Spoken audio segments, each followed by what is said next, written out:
Hello, everybody. This is Mark D'Antonio. Welcome to SkyTour LiveStream. And you'll hear Keith from P&K is also here, who's also streaming at the same time. And Bill, New York Skywatcher, is with us. So they are both on the line, although they'll probably just be quiet now just to make me look like a fool. Except for Bill. Well, we're dual streaming right now on P&K Science and That's right. on SkyTour LiveStream. That's right. An impromptu group gathering. Yes. Very impromptu, yeah. We'll have another one in May. That's right, for the Pine Bush UFO conference. Exactly. Yep. Which I believe you're actually managing a whole bunch of it, aren't you, Bill? Maybe a little too much. That's a yes, folks. Yeah. Don't take credit for managing unless you're the one actually managing, because if crap goes down, they'll be blamed. You don't want the credit. I'm done. I'm toast. But it's going to be a lot of fun. And hopefully Paul will send over his telescope so you guys could stream while you're here. Oh, that'd be wonderful. I'm actually... or just use Ronald's. Yeah, true. Yeah, that's true. That's right. But you'll have the camera. Ronald from ERRT Radio, is going to be joining us at Pine Bush.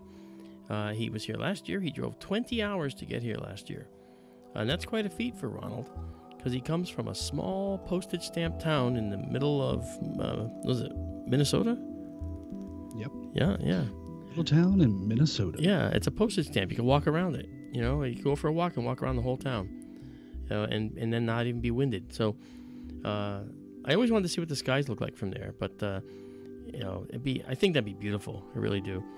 So Ronald will be there, and so will Charles, I believe. We know him as Blue Orb in some of the chats. He's also Charles Smar. And there'll be a few other people there as well that we know very well, namely Paul and Keith from P&K, formerly Space Imaging, now P&K Science. Yes. Still space imaging. Oh, well. Just under the umbrella of science. Okay, all right. Keith, I'm not I'm letting people know. Keith, do you want me to send me your link so I could update here too? You should have it right there on YouTube. Yeah, that's YouTube stream. I got it. Mark, I'm not sure you want me on when your stream's going on, because I'm going to dumb it down some. Hey, Keith, you know what? I don't have a problem with that. You know, you're one of the finest people I know, in spite of what you think of yourself. You're a really good guy. So you know what? Having both of you on my stream right now is kind of good. You know why? I want people to know. I do want people to know that it's because of you, and you, Bill, that I'm doing this at all. And yeah, I wouldn't be streaming if it wasn't for you guys. You told me about the value of doing this, and now I am. You know, and it only makes sense. It's all because of y'all. You know, I agree. Yeah, and so I'm. What can I say? You know, I do it because of you now. I have been, and I'm happy with it. I think it's wonderful. I've got some really nice subscribers. Really happy with the subscribers. They're beautiful. This is a good night, since all three of us are on, to put the word out once again to the guys watching on Mark's channel and the people here at P&K. We are still looking for people to add to Astro Imaging Live, especially people that are not in the U.S. or maybe west coast of the U.S. If you're in Germany, Australia, Poland, it doesn't matter. We're looking for people with telescopes. They don't have to be big, impressive telescopes whatsoever. You know, they should be at least, I'd say we at least want to get a 6-inch scope, if anything. But even if you wanted to do wide field and just stream that. Actually, I just say this. Even a smaller scope that's a refractor with the appropriate camera gear and guiding capability, you know, to hang and you know, stay with the moon, for instance, or planets or stars, is still just fine. All right? And there's no reason that you have to expect to have these like spectacular images, because it's the small refractors that actually deliver the best images of the planets and of the moon. The moon in particular, actually. Well, let's think of why to do this, because for us at P&K, now it might be different for Mark and Bill, but for us at P&K, let's say we have somebody in the UK that has one, okay, and Paul's in Miami. If something passes the moon, and the scope in the UK catches it, and Paul scope catches it, that tells us that object was close to the moon. That's right. It tells us that it's not local to our local areas. So if both of those scopes catch it, it's just another way of confirming. Yeah. Now, we can do this a certain way now with Mark being in Connecticut and Paul being in Miami, but it'd be nice to start using the width of the world instead of the north and south. But we will hook you up on Astro Imaging Live. That's right. And by the way, both of you are now updated and ready on astroimaginglive.com. Fantastico. You the man. Yes, I just So, also and I will send. we also have to make it clear. Sorry, also have to make it clear that Astro Imaging Live was actually something that belonged to Bill Skywatcher, and he graciously allowed Keith and I to sort of glom onto it with him. So that was very nice of him. So before that gets lost in translation, I've never forgotten that. Thanks for letting me glom. And Yes. I hate that word, by the way, glom. It's like, what is well, that? you used it, I did. I hate it. but the payment for the site's due this up too soon, I believe, too. I gotta send you that bill. Don't let me forget. And don't let me forget. I think I forgot last time. I think I'm already owe you one. Yeah, June, we're up again. June, we're up again. But we'll get her done. Also, I just want to say this to everyone that's listening.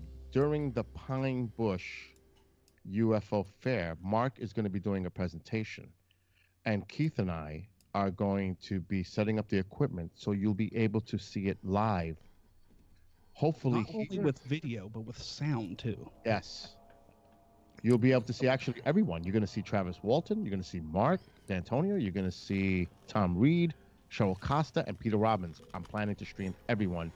And Keith will be definitely my partner working and getting it all set up so you guys can see the conference live. I'm going to like that. That's going to be great. By the way, the people on P&K got lucky. Paul decided to whip out the 9-inch giggity. So we are getting a little bit of contrast up there. So he did whip out one of the big scopes, at least for a little bit. So it is on screen right now. I'm not sure how long he's going to go with it because it's not exactly the best air right now. But there you go.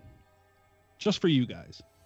Outstanding. It's looking over at Mark's. I don't have him on a very big screen, but it looks like you're on the moon as well right now. So I am, because it's the pre-supermoon. Are you using a filter? I do have a filter, yes. Okay. filter. Yep, I do have a filter. Bill, do you have a confirmed list for Pine Bush As far as of speakers? that's them, the ones I just said. Oh, okay. So That they is- are confirmed, 100% confirmed. 100% confirmed. Nice. And Mark will be here at the house, as well as Tom Reed and who's the other person? Peter Robbins will be staying here. Peter Robbins. He's a great guy. What a gentleman. Oh, Yeah. Yeah, Peter's one of my favorite people, without a doubt. he's also going to be emceeing the event. Yeah, he's a really good guy. Yeah. Are they having the talks in the same building they had last year? I'm actually going there tomorrow because there's another area that she wants me to look at instead of using the courtroom, which is kind of small and limited. Right. Would like to have a larger room and see what we can do with that and set up. The thing is, I need to have a router in order to stream live. I have to have access somewhere near a router where I can run my 100-foot cable. Yeah, or be able to plug into somebody's Exactly. Yeah. mode. Yeah, It's exactly. either that or I record it and then upload it at a later date. But I would really like to do this live. Well, I'm saying, if we're getting the microphones and everything, it'd be so good to put on like a good live, of talks. I thought The thing is, a lot of these conferences, and I'm being honest, they do their own video so they can upload it at a later date and Yes, they do. monetize it, to the best of their ability for themselves. Yes, they Well, do. Pine Bush is different. When they're not really looking for the money part. They have to, of course, make ends meet, but it's more about giving this access to the public. Because what do we charge at the door?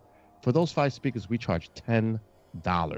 Where else are you going to see a Mark D'Antonio, Travis Walton, Cheryl Costa, Tom Reed, and Peter Robbins for $10? You too. yeah, you'll get an hour, don't they? Yes, Yeah. exactly. Yeah, it's actually gonna be a lot of Yeah, there's actually a big bang for the buck there, you know. Absolutely. Without a doubt. Without a And doubt. I'm going to be honest again. Sadly, because we're a small town, you know, a lot of the speakers are doing a self-sacrifice because they're not necessarily getting paid what they normally would get paid at other. Well, this is one of those events that they can come, you know, just to show how much they are into the subject and into the community as a whole. Yes. You know, they're there for themselves mostly, not really there to make money. You know, they're there to explore and talk to people just as much as everybody else is. That's very true. Yeah. So And Mark, no big crowds at the tent. Make them wait to the make them wait to the Oh, yeah. What are you talking about? you have Yeah. a habit of making people just conglomerate around you. Oh, no. It's look at Yeah. You had like 4 people deep in the outside standing. I was like, wow. well, Big crowd. that was That's just cool. this is the teaser for the you know, for the You know night. what you should do? You should offer $1 discount tickets at that thing for the tent. Like when you guys just come out and say a couple words, like for 5 minutes or so. Offer $9 discount tickets then and see how many you sell before the actual talk. You think a buck will make a difference? That's You never know. That's interesting. If there's 5 people going, That's say interesting. $5.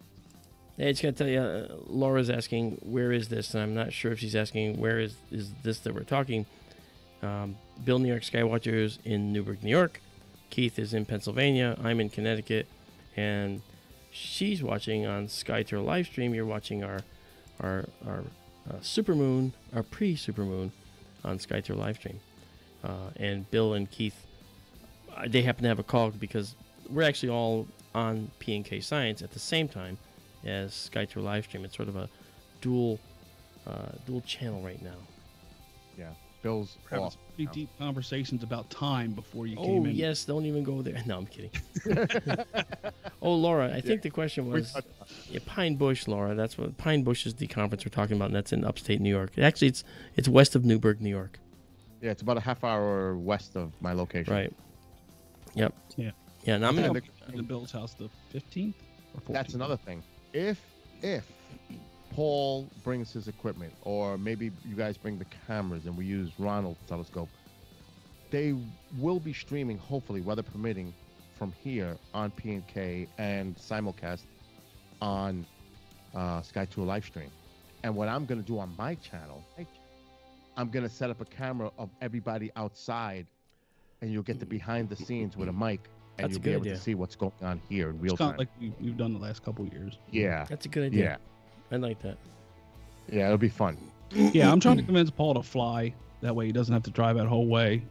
And if Ronald's bringing his scope, you know, it'd be even better. He could just simply bring the That way he camera. doesn't have to pack all that stuff. Yeah. He can, right? What's that? He can bring the camera equipment and everything else he Oh, needs. yeah. Put it onto Ronald's telescope. Yep. That would make things a lot easier because Ronald's definitely bringing it. He's so excited, which I don't blame him. You Yeah, know, he's it's like- been looking at them scopes for a while, trying to figure out which one to get. yeah. Guess he Yeah. finally settled on one. Now we just need to teach him how to use it. Yeah, And I don't know. You know what Ronald's he's going to want to stream like this, and I think he needs to get used to actually using the scope and everything first. Yeah, he's gonna have to do that. He has to learn how, Yeah. Yeah, without doubt. I mean that's one thing I suggest anybody that likes this or wants to start doing it themselves. Take 2-3 months and just get to know the telescope, get to learn how to align, get the feeling that you can use the control without really looking at it all that much, you know, with the movement and all that stuff. Then worry about, you know, them putting it live and streaming it. That's actually And what very if- important. Yeah. To both of you, this question goes: Oh no, I'm scared. what is the importance of the temper variations when you're taking a telescope from one temp to another? Temperature. In other words, whole night like this tonight, what is the harm that you could possibly do to the telescope going into a warmer area? Well, I can tell you, and I'll take part of that, Keith. If you got something to say, Not yeah. work. Okay.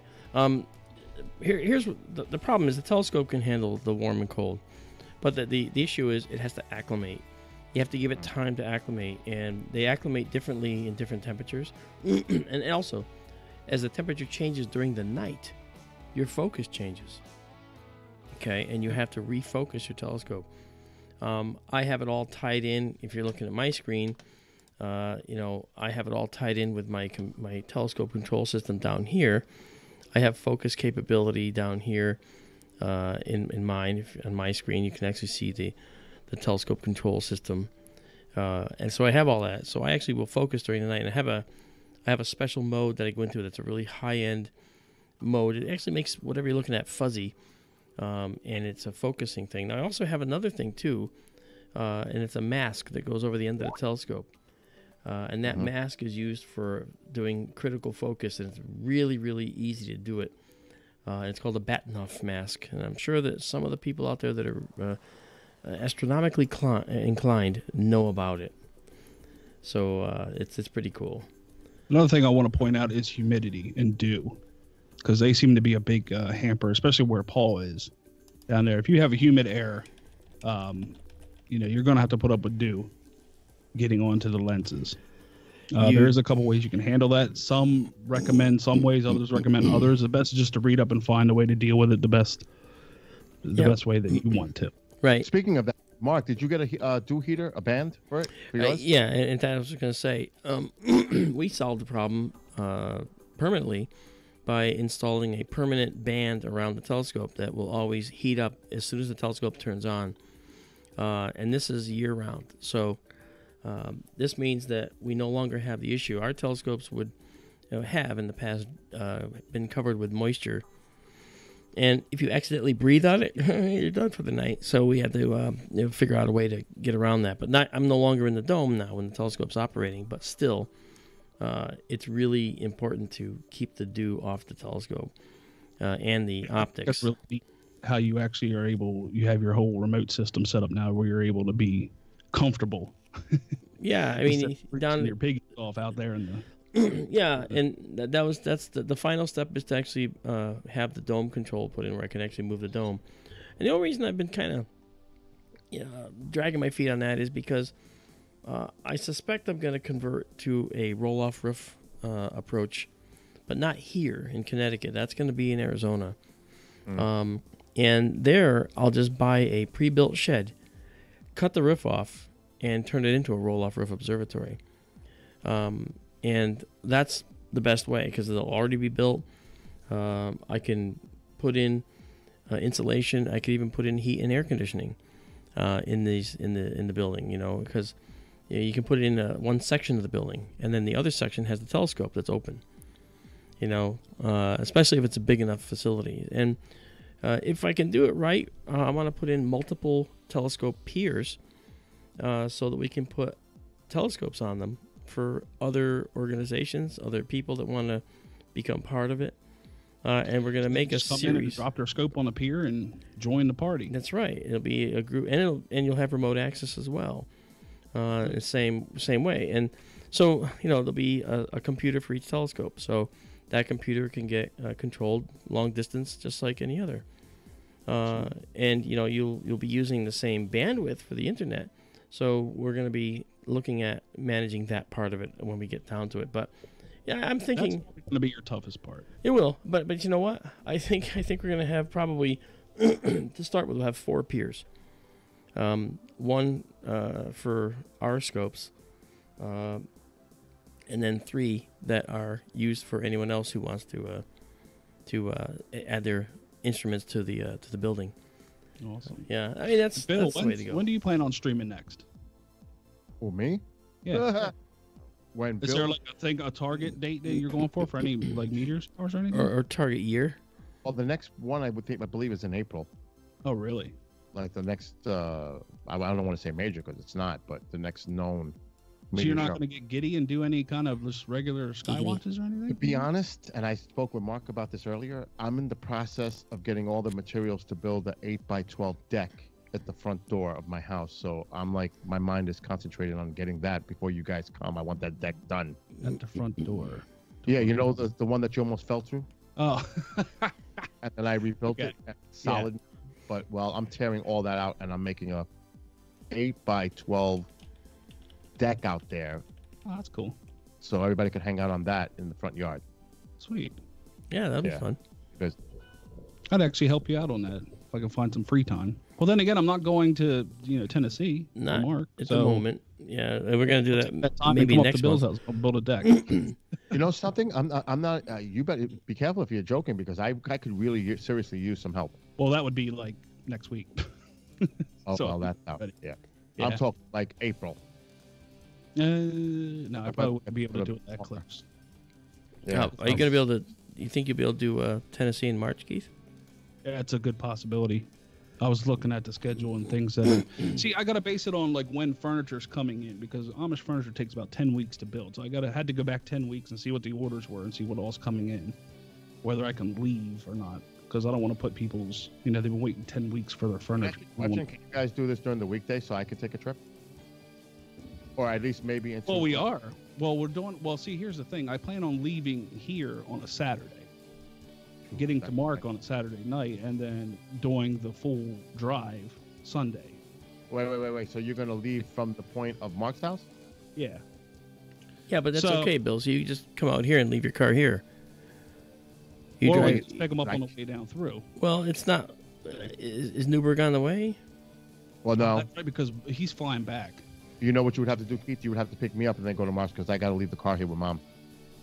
Oh yeah. That means God. I That means- back up too. But you know what, Bill? That means you should drive to Keith's down in Pennsylvania, and leave from there with him. To come back up? Yeah, because of the fact that then you'll have your car there when he goes back out to his house. Then you can drive home from there. Yeah, but the point is leaving the car here with Mom, so she has a car vehicle in front of the house. Well, bring We her can to figure Keith's. it out. Bring her to Keith's and tell her to just like watch everything for a while. By Nah, far, I'm the kidding. easiest way would be for me to pick you up either Saturday on the way up to Mark's or Sunday on the way down through. And then because we have the extra days, I don't mind taking you back up home then. But we wouldn't be getting back to Wednesday or Thursday. Then. Okay, so here, I just spoke to Ronald through messaging, and he's got a Nexstar Evolution HD Edge 8-inch. Okay, cool. I think Paul has that one as well. Okay, so that's a telescope that has a go-to function. That's good. Yes. Mm-hmm. You know, So Pretty you good, guys, good. you want to just use his when you're here instead of him bringing that and so fly. yeah. Yeah, Ronald. Go, man. Mm-hmm. Oh yeah. Yeah, Ronald's doing something else. Ronald's a crazy guy. He's got this new toy, man, and I love it. Can you I imagine think those three on a road trip? Yeah, I think he found a gold stack or something, because he's been buying desktops and laptops and telescopes and all kinds of goodies. I'm like, Oh, what's man. going on? He hit the lotto?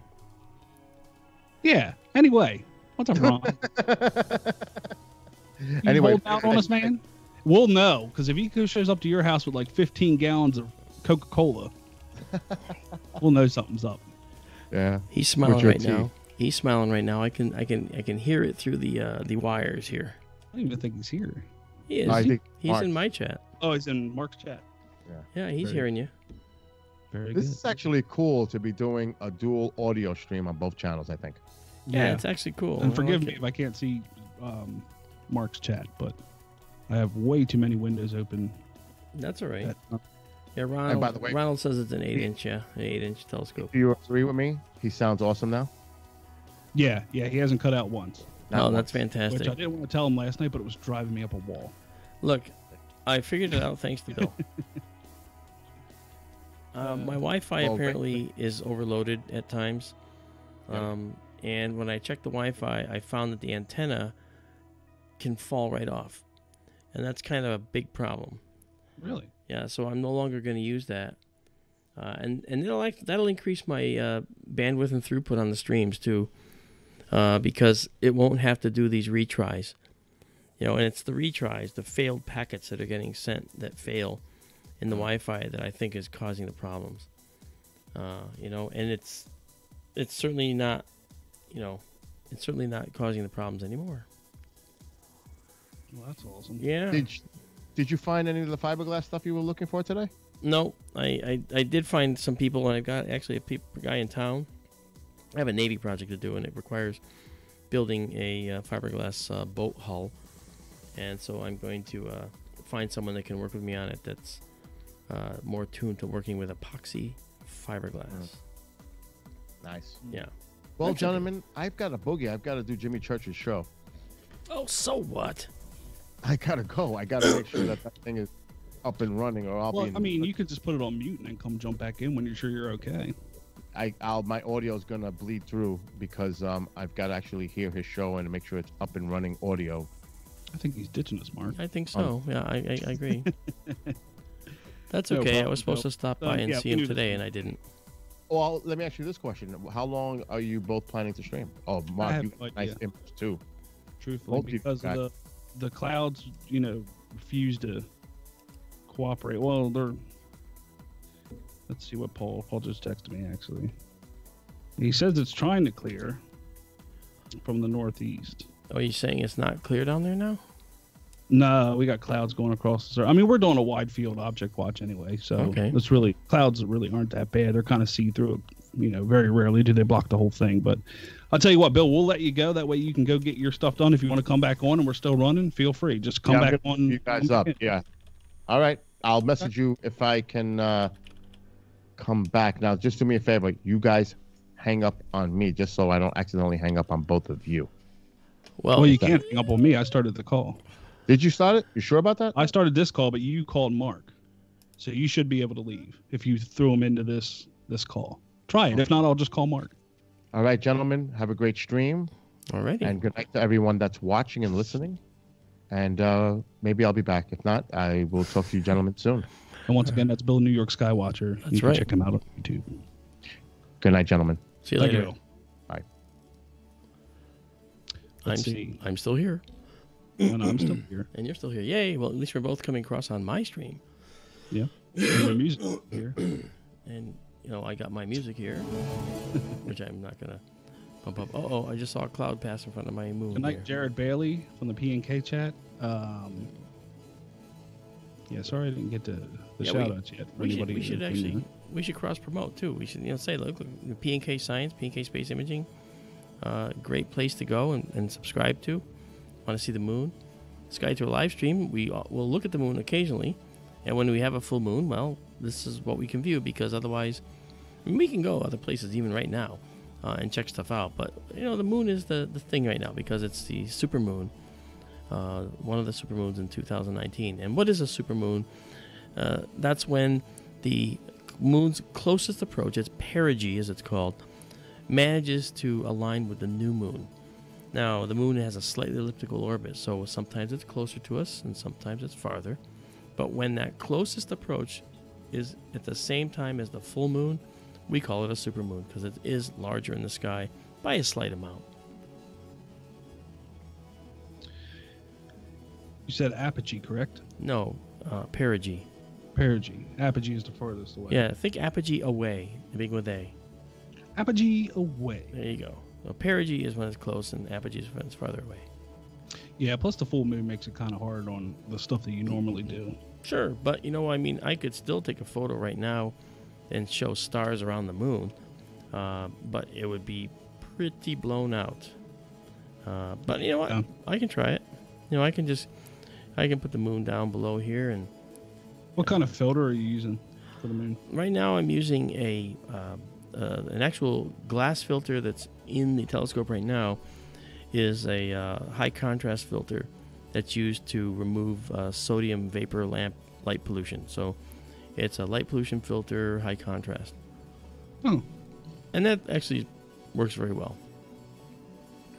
I am hoping for objects passing the moon, and I'm hoping for both of us to catch it. How about that? That's exactly right.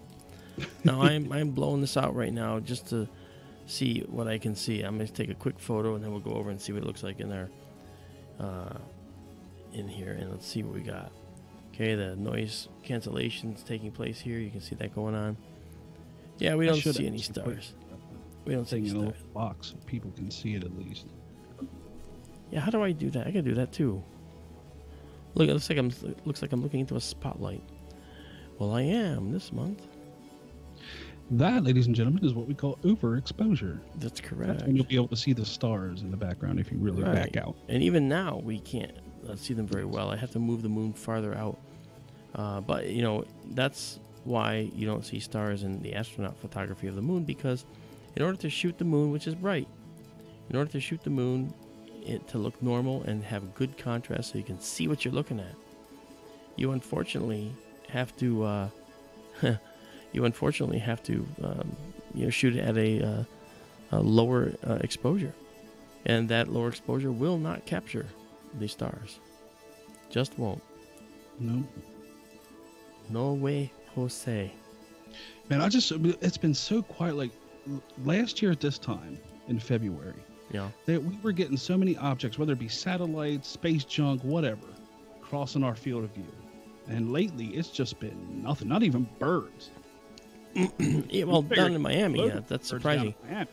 Well, okay, that's not so surprising to me because as the moon's orbit, does its thing, it's possible that the time of rising for the moon as it changes through the course of a month, it doesn't coincide with, say, an evening migratory pattern of birds or when birds are flying to roost somewhere.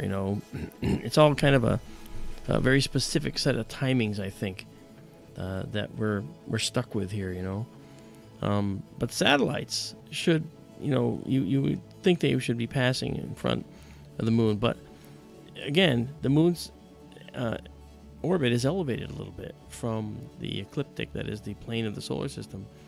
And the plane of the solar system is in part how some of these satellites are aligned.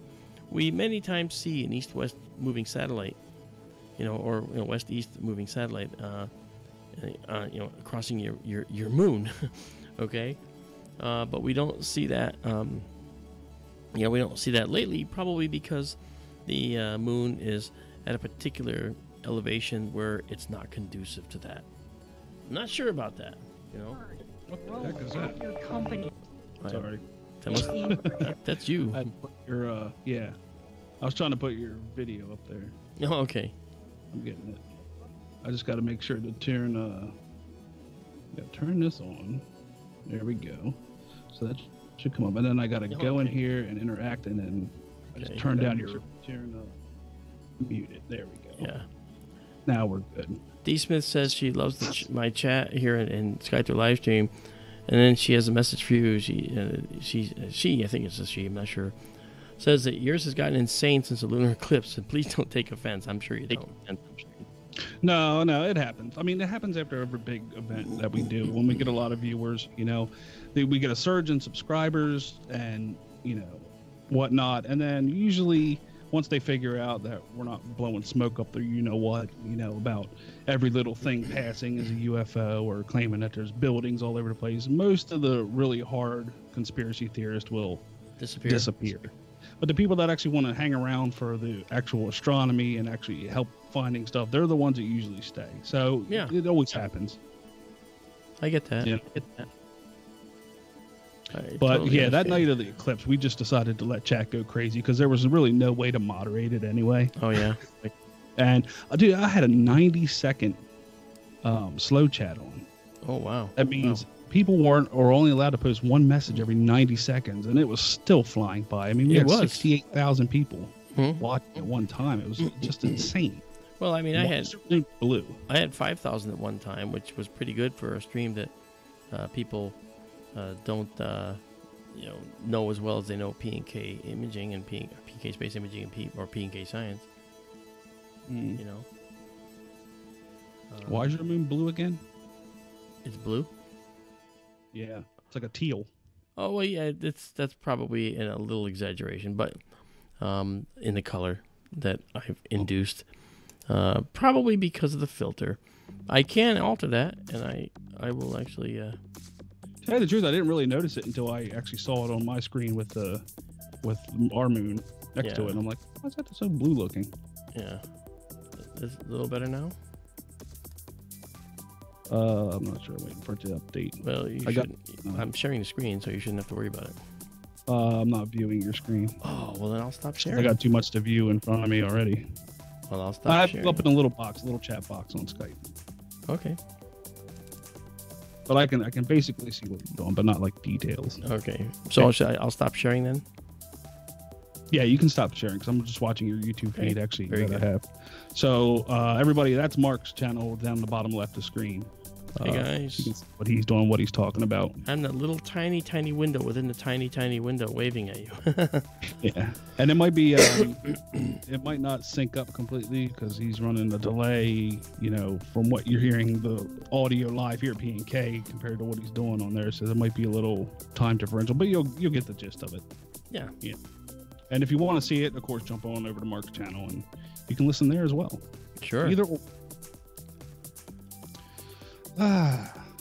And let's see. I'm gonna do a P&K shout out list for the active participants, and then you can do yours. How about that? Yeah, it sounds good. All right. So, as active participants in the chat, I see Angel and Big B and Cody, Dapple, of course, Dee Dee the Sniper, George Archer, Imran, Jimmy Jam, John Pierre, Liam, Linda, Luthier, M. Lang, Mark Plott, Nancy W., Paul Seal, Sandman, Steve, Tania, Ted Bronson, and Twin Crow 747. That's who I have as active participants now. I'm pretty sure there's a lot more than that, but those are the ones that YouTube are listing for me in the active participant list. Yeah, that's the weird thing. The active participant list seems to be far less than people that are actually writing stuff. Yeah. I agree. Because I could say hello to Digit Films, Tom Pretty, Zarex, D. Smith, Carolina Sky Astronomy, Jello, of course, is here.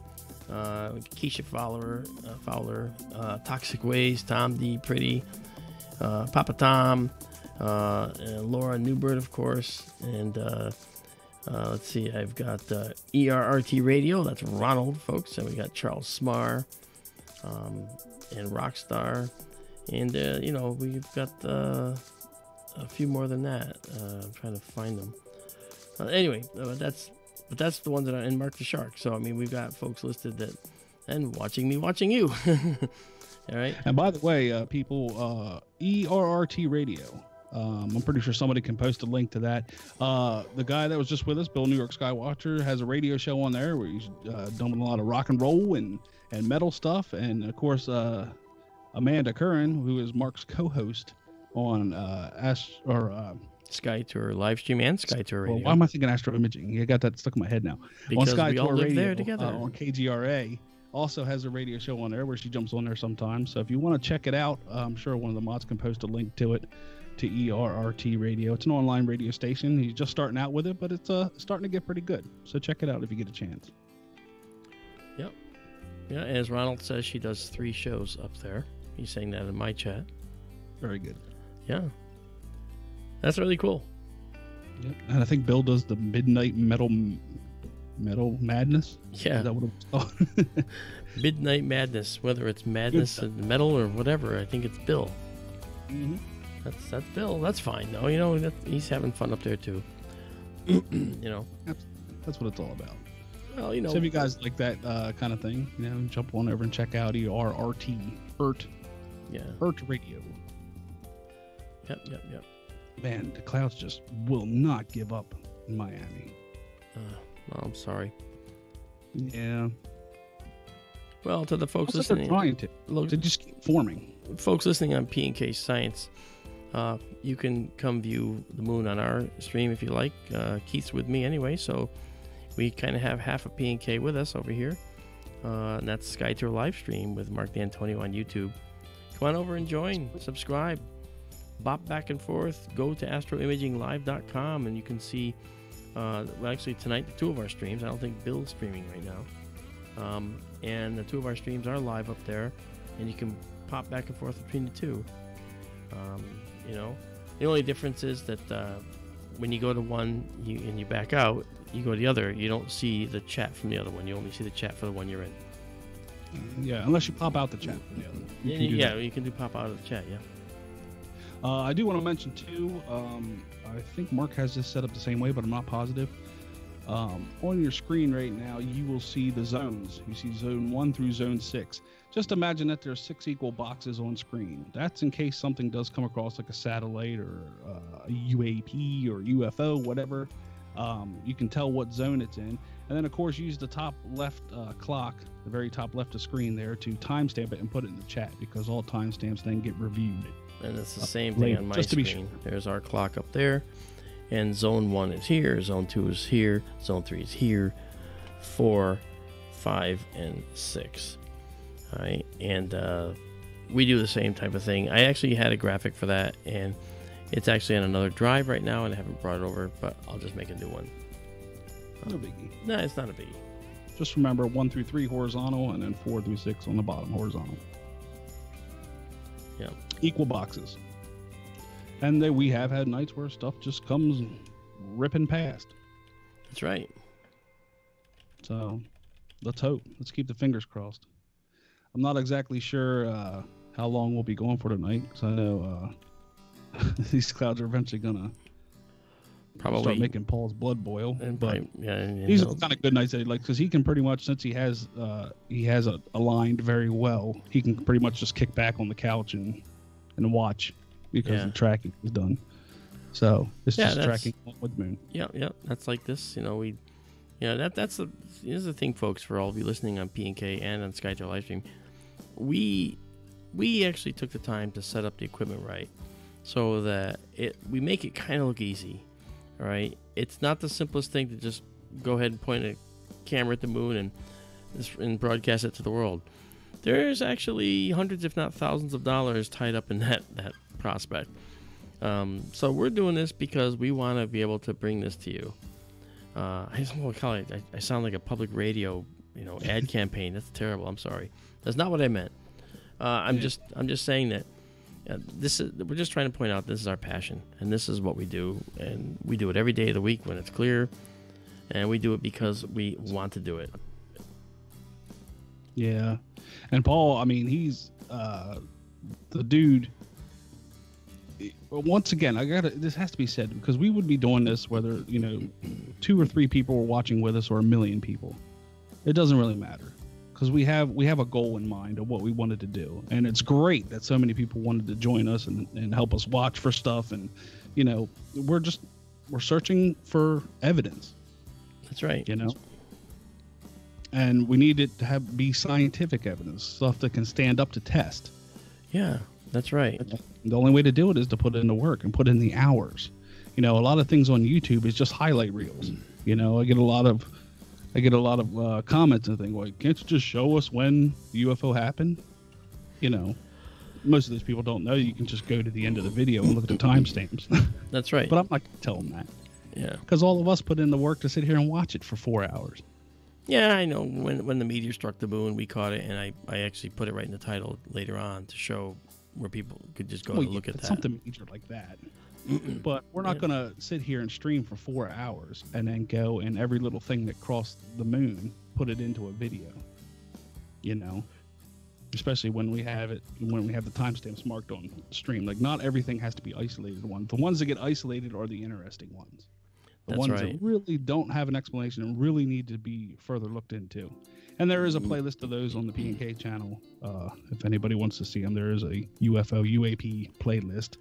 Some of them have been identified by now by cross-referencing satellite data. Others are still up in the air. Yep. So Laura's asking me on the stream, on my stream, if Zone 3 is where the meteor hit, and that's exactly what it was. No, Zone 4, actually. Yeah. Sorry, Laura. Zone 4. It's Zone 4 where the meteor struck. I would at least like the clouds to clear out just enough where I can put the color back into the moon. Yeah. But just not gonna, because if not, then we're gonna start dealing with aberration and everything because it's not exactly the best scope tonight. Yeah. The sharpest one, I should say. I've actually got wind tonight, Yeah, it's windy here in PA too. Yeah. I'm seeing ripples. I'm looking for a lunar wave. I want to see a lunar wave. That is when a jet passes by and that superheated air, which stays warm for several minutes, and the contrail, or if it's no contrail, it passes in front of the moon, and you actually see this ripple across the moon. I'd like to record one of those. What's that? We'll call those a couple times. Yeah. Yeah. But man, I tell you, people get mad when you tell them that the reason behind it. Oh, I know that, and it's like when I have questions with people that, and I don't believe that you and I both have to deal with this. You know, people that say the Earth is flat. It's like, look at, man, this is a century where we no longer have to worry about such things, you know. And I don't. Yeah, you know, and I wouldn't mind it if people just came in and say, "Hey, you know, here's the difference in comments. Hey, I believe that the Earth is flat, and blah blah blah, and here's the reason why." Yes. It hardly ever goes like that. Flat earthers have this habit of being so obnoxious that they'll either come in and go, "It's flat, you all are morons, keep being NASA shills," right. Or they'll be like, "How stupid can you be not notice it's flat? The moon's flat, like the Earth is flat." Yeah, you know, it's never a good answer. Conversation. It's just total obnoxious, and I'm to the point now where it's like I just feel bad. Yeah, I know the answer. You don't. Oh, okay. Well, thank you for playing. So long. Yeah. It's like almost embarrassing. It is. It's I mean, it's 2019. So. 2019, and we're sitting here talking about people that believe the Earth is flat. Yeah. No matter how much evidence, because they don't believe the evidence, because the evidence came from science, and they say the science is flawed. So you might as well be talking to a wall. Yeah, well, that's true. You know? What do you got, a disco moon going on? Yeah, well, I'm just I'm playing with some colors. I'm trying to illustrate. I'm just playing with the colors, yeah. Is it a blue and a green and a red? Yeah, I mean I can actually do some really cool stuff. No, I'm trying to get this neutral gray, slightly blue, and I'm okay with that. So you can't get it like to its normal. Oh no, I can do that. I can actually, okay. I can bring out the colors. Actually, I was doing that before.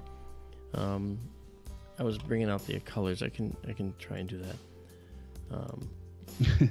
Mystic Wolf in my chat says my pizza was flat, but at the same time round.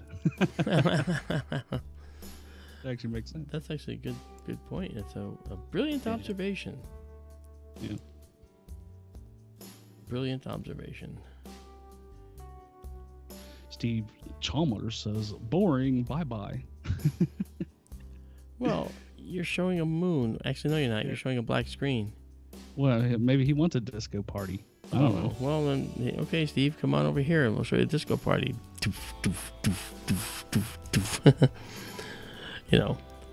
Of course, you're going to see that later because...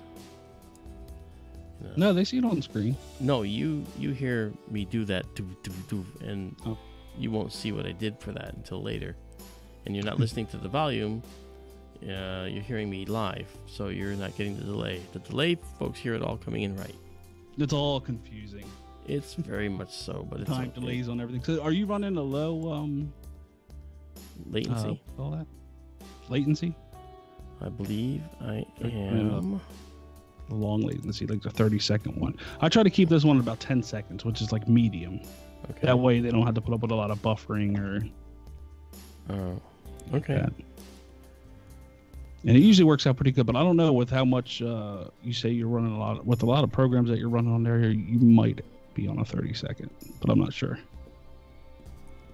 No, I've only got about 362 programs running in the background. The Swede says, "Yo, homies," and we say, "Yo, Swedes." I want to say hi to Cosmic Lettuce in my chat. Hey there. And kind of curious, how you doing? He's here too. Name Welcome of the year. Into mine. Hi, Dee Dee. Dee Dee has joined us. Wanted to say hi to them too. That's good. We have a lot of people watching. A lot of people having fun. Now I'm really happy that folks like to look at the science, even if it's somewhat, the same. Yeah. I'm okay with that. I'm just hoping something passes and we both catch it. Fingers crossed. That's why we've got this up right now. I'm leaving us on this wide angle view so that if something passes, here's what we can do with that, guys.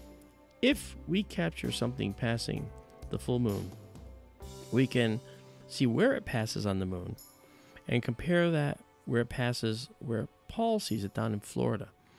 We are almost exactly from Paul. We're about 1,085 miles away from Paul. And I know that actually because I did the calculation earlier today. And when something crosses and enters the field for us, we won't see it, of course, till it enters the moon's brightness, because then it gets silhouetted.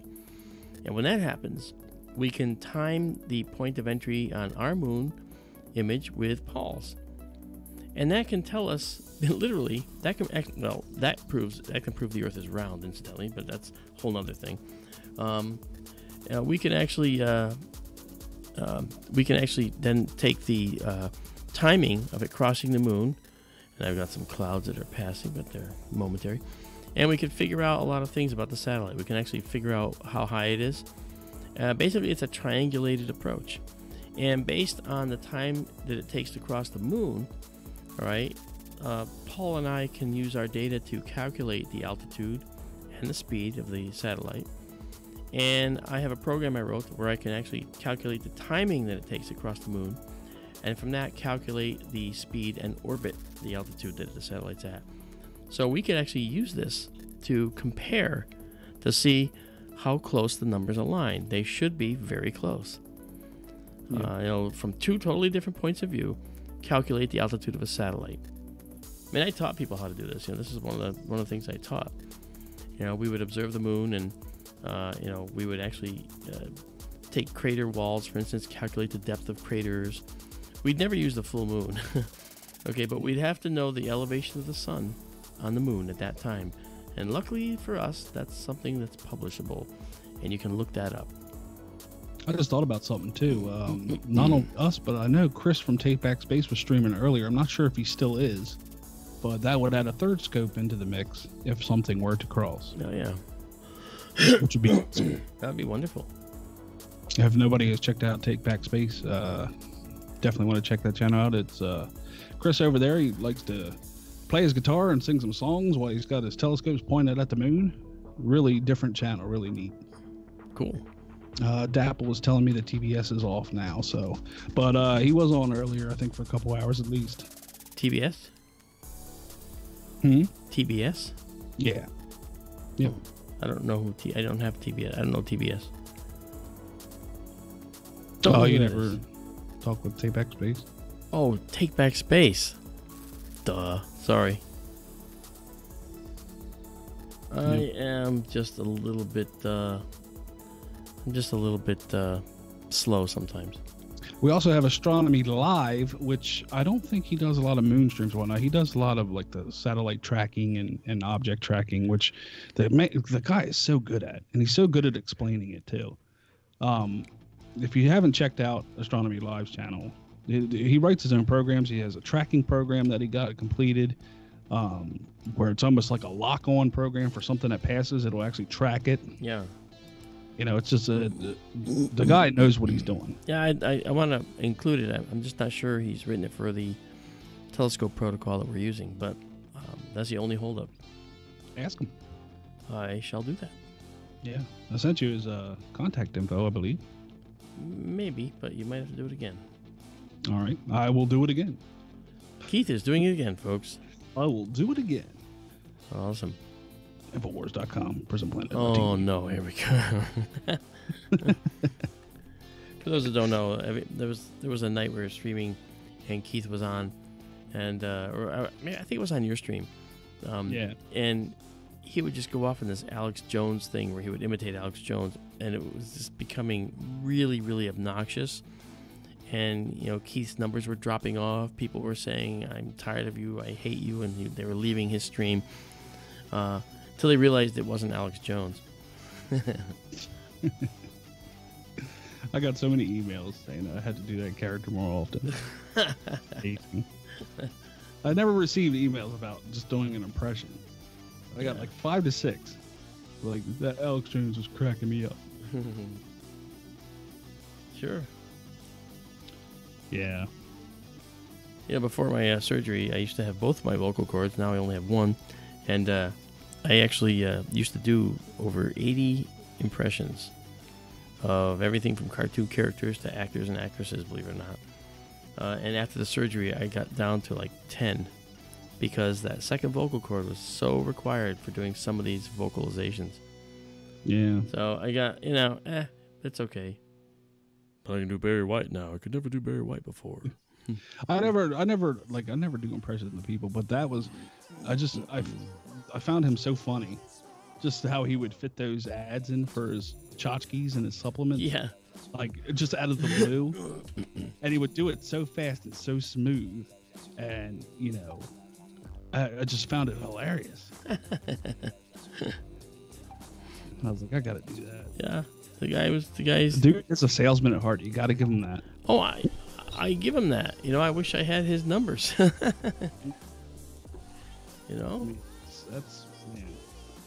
very cool. He is a salesman. Yeah, he sold himself before he sold anything else. Yeah. Oh no, the moon is getting covered. Uh-oh. Now we're clear and you're getting clouds. Wait, you're getting clear?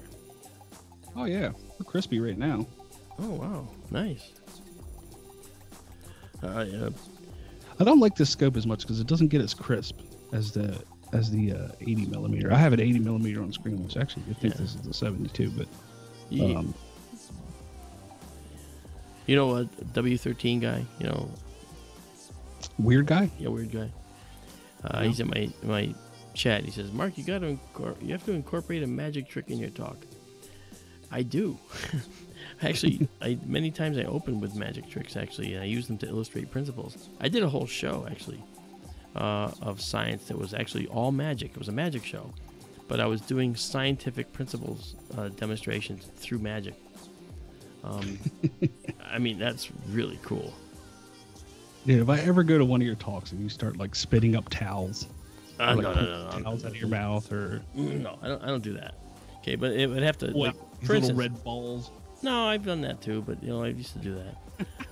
but the thing was, for the astronomy show, basically, that I did, I had like large screen behind me, and it was displaying like, the Hubble spacecraft, Hubble telescope imagery of like the Horsehead Nebula and other things, just gorgeous views, the Orion Nebula, and I was talking about things like weightlessness in space, zero gravity, and so how did I illustrate that? I pulled out a big silver ball, and I tossed it up in the air, and it stayed there, and then I had a cloth that I was moving it through the air with the cloth, and it was just dancing around me, and it was just like a really cool little magic trick.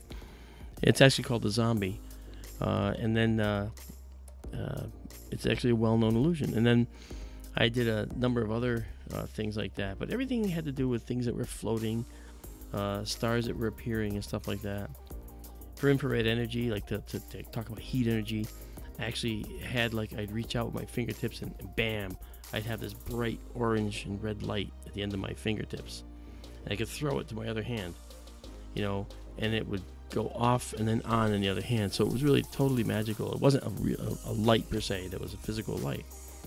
But it was really cool. So, stuff like that. And I really incorporate these things a lot of times because when you're doing a talk, you're there because you're giving people information, but you're also an entertainer.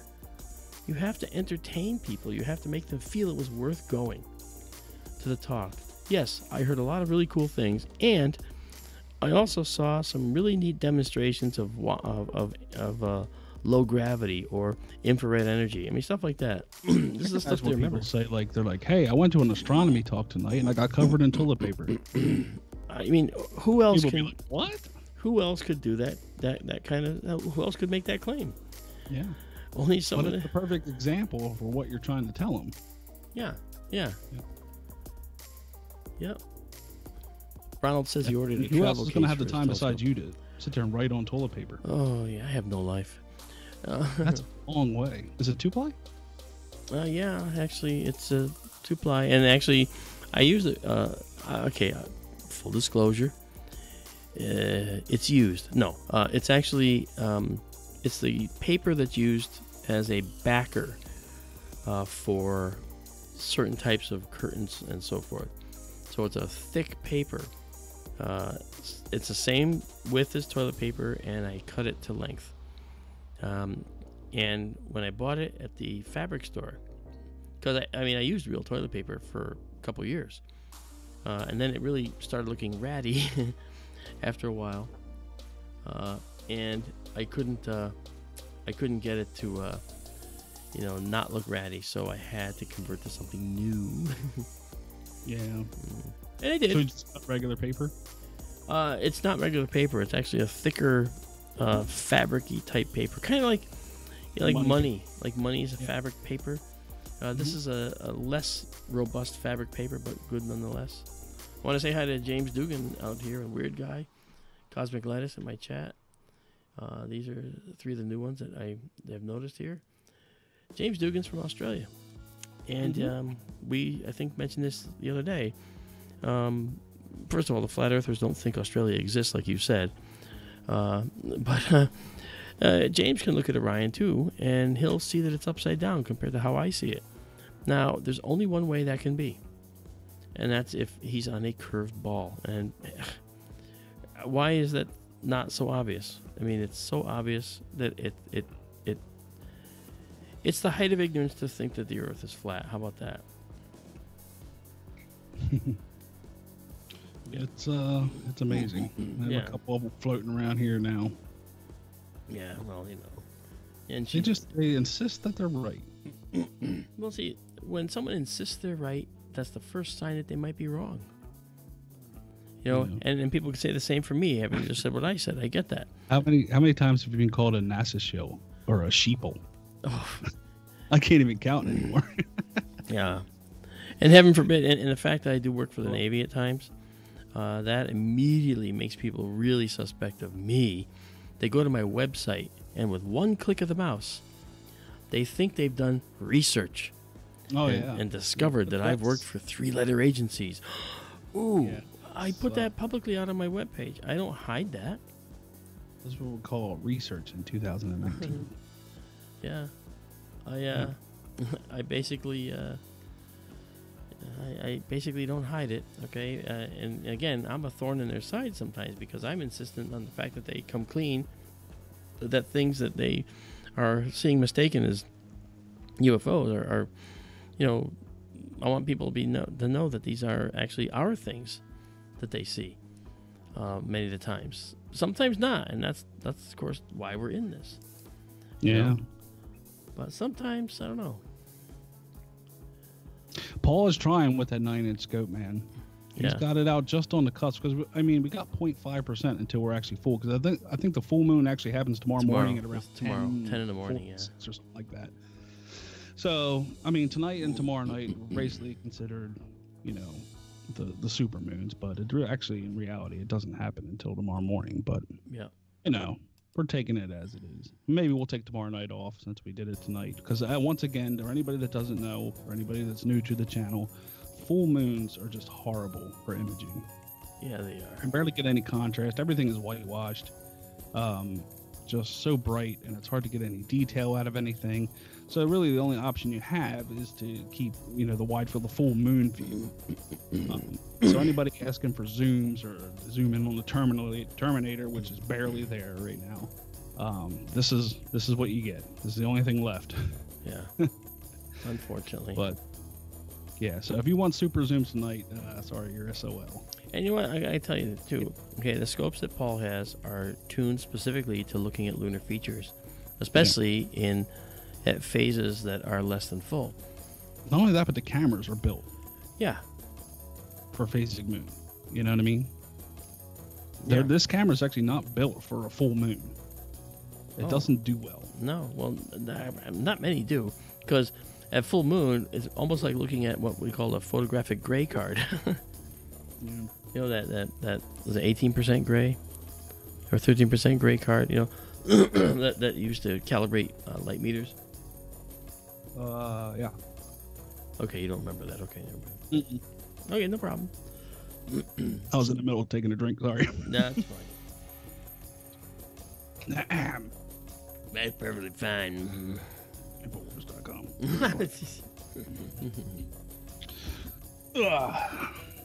But yeah. Oh, at least you tried, people. There you go. There's your big scope zoom for the night. I'm surprised he's actually getting that much. He did this last month too, Mark. Remember? We were just about at full, and he was getting some contrast around the edge. Yeah. Yeah. Yeah. See, he has he's better suited for that than I am. You know, I'm not able to zoom like he does, but that's okay. I can actually show deep sky objects that are, you know, just beautiful. Well, it's just like you said before. Our systems are set up for what we do. Exactly, the same as mine. You know, and the moon our is not. Our systems are set up with the moon in mind, number one. Yep. And it's for a phase moon, not for a full moon. So that is what everything is optimized to. Now, obviously, we can get planets like Mars and Jupiter and Saturn when they're up in our night sky. We will do those. We do, you know, especially around when May comes around, we'll be doing Jupiter and Saturn streams exclusively. That's all that's up.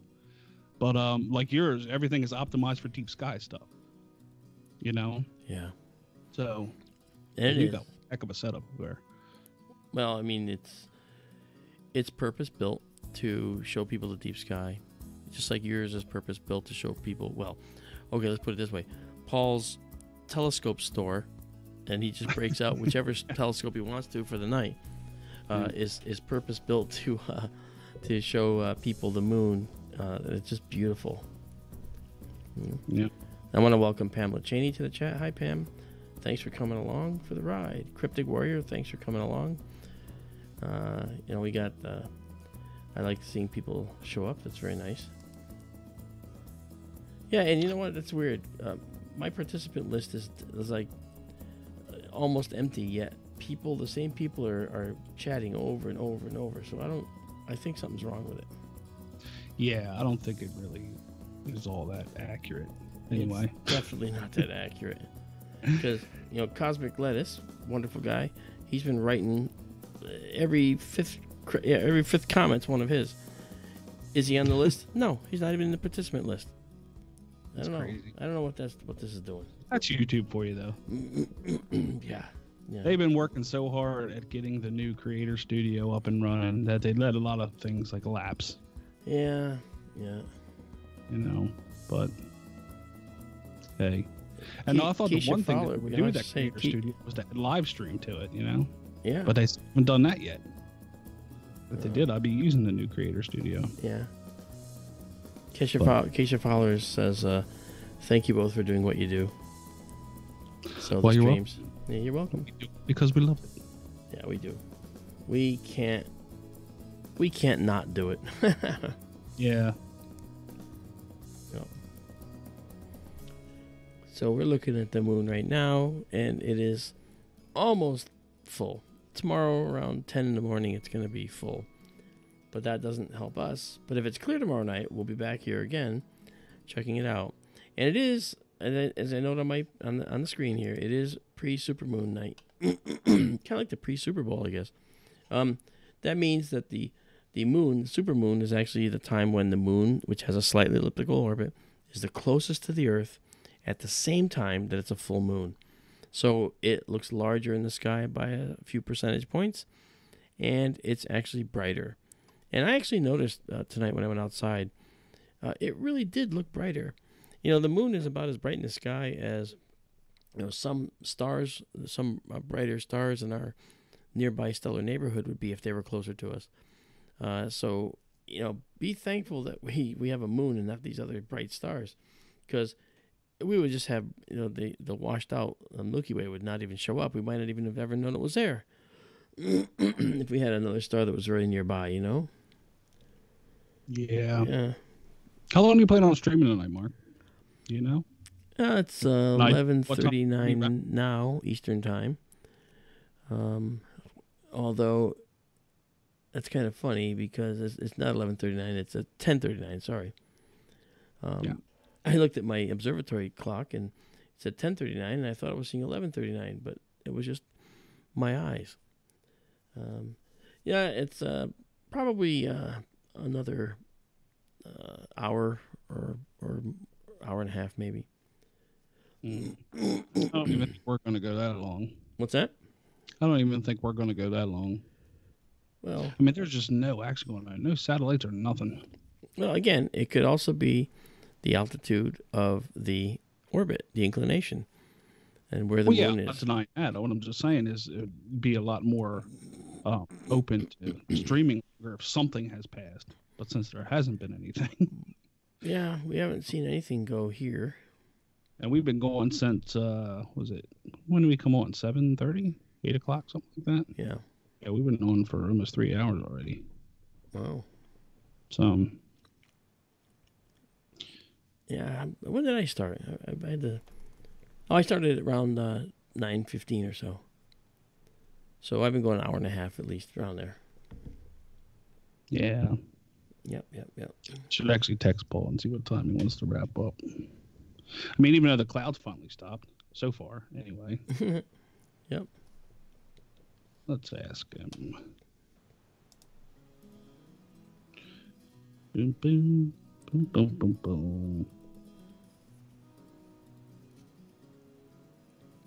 And hello to anybody watching on Astro Imaging Live as well. Yeah, whoever's on Astro Imaging Live, we're over here in the YouTube channels on SkyTour LiveStream and P&K Science.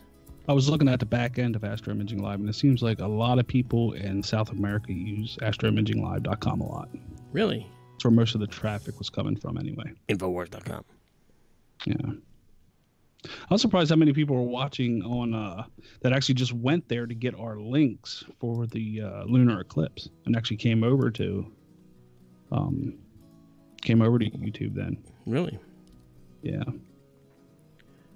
That's how to really take off. I mean, I hope to get somebody in Australia. Like, I'd love to get somebody in Australia, maybe Italy, UK, maybe Hawaii. Well, James Dugan, our rapidly becoming one of our favorite Australian viewers, might have some clues. He was telling Laura, who works with me on things, about some Australian conferences that are going on down there, which is wonderful. I'd like to pursue that, Laura. But James might actually know folks that are down there doing this. I actually want to go to Siding Spring Observatory down there and talk to some of the folks working on programs there. I'll tell you what, we do know Dave or Dazza the cameraman who's over in New Zealand. Yes. But I know he has some health issues that prevents him from, doing it a lot anyway. I haven't heard from him in months. Really? Have you heard from our friend Paul Shalito? I have not. I have not actually. I want to send him a message. Well, I did a few things with him, and apparently, his audience is more science grounded than Paul thought. And when we were talking about the USO thing, I think that people thought that I was some kind of nut. When I was just reporting I was just reporting what I saw. I wasn't trying to say anything crazy was going on. But it's sort of a misunderstood thing. But I haven't heard from Paul since then. It's just amazing how friendly guy has that stigma to it. No matter what. I mean, just a simple mention. Yeah, and the fact is, as I pointed out a number of times, every single NASA mission to the planets, every single lander, it searches for the indicators of life. Why would we do that if we didn't think it was out there? We know it's out there, and we're just trying to find the indicators. Mars has thrown these things up in our faces several times. How could you have these particular round balls, the blueberries on Mars? They can only form in the presence of water. Well, that means if there's water here on Earth, we know that the planets automatically make amino acids. Which another thing, think about it through the scientific method. Okay, this is what I don't understand. Hardcore scientists just automatically write off UFOs as nothing. Okay. Yeah. You get those hard-headed scientists, but yet you look at the observations that have happened over the last just 100 years alone. So many people have seen these things, and so many credible people have seen it. Me and Bill were talking about this earlier. Yeah. The people that we as a society deemed, with the highest credibility, police officers, military personnel, ex-presidents, they have reported sightings and seeing these things. And yet you still have scientists thinking it's a joke. You still have the 11 o'clock news coming on as the last story with giggles. Yeah. Was this little green men in Vermont? Yeah. No, it's ridiculous. Well, but see, that is the problem with the acronym. The UFO acronym led to, and maybe this was because at the time, at one point, the word UFO was a very serious thing, But then I think the media, coached probably by the military, trying to throw in some disinformation perhaps, ended up playing it off like, these are just nut cases. And in some cases they were. But in other cases they absolutely weren't. Look, how do I explain what happened to me with the implant thing that I had happen? I did Monsterland with, Ronnie LeBlanc and Maddie just before I streamed, and I talked about that incident. I'm a science guy. I don't know why or how I was basically imprisoned in my body, for like 15 minutes while something was shoved up into my sinus. I don't know. I don't know what that was. Was it a dream? No, because I had blood on the pillow and the doctor had to pull something out of my sinus that got lodged up there. You know what ticks me off these days? Like the rock star scientists, the credible scientists or whatever, are now using UFO as, trying to be hip. So you'll see them in interviews like, what do you think about, aliens and whatnot? And they'll say, well, according to the math, of course, there's probably life out there somewhere. So they'll say that in an interview, but they won't take anything that's happening here on this planet seriously when it comes to people that actually seen it or abduction cases or anything like that. Yeah. It baffles me. Yeah. I just don't get it. I don't know. Yeah. No, I was just writing a message to Laura on my stream. Yeah. Yep. Yes, sirree. But then, you know what? Nobody really started using UAP either until Hillary Clinton did. Yeah. She made that public.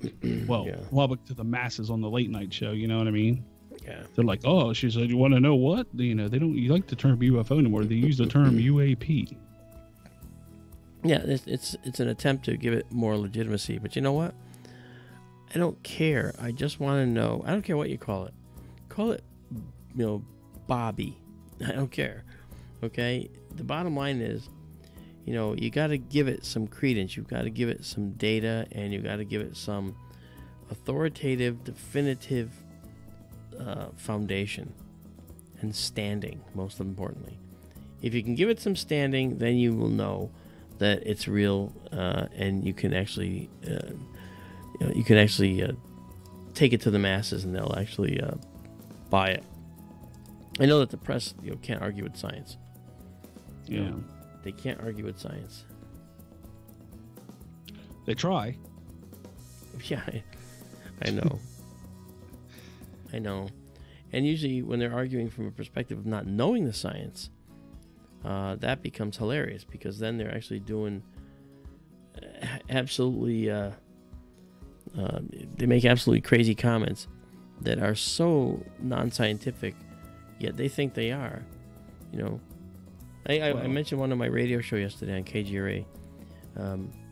I basically said, hey, I get UFO cases where people say this UFO was right over my head and it had a plasma shroud around it, a shroud of plasma.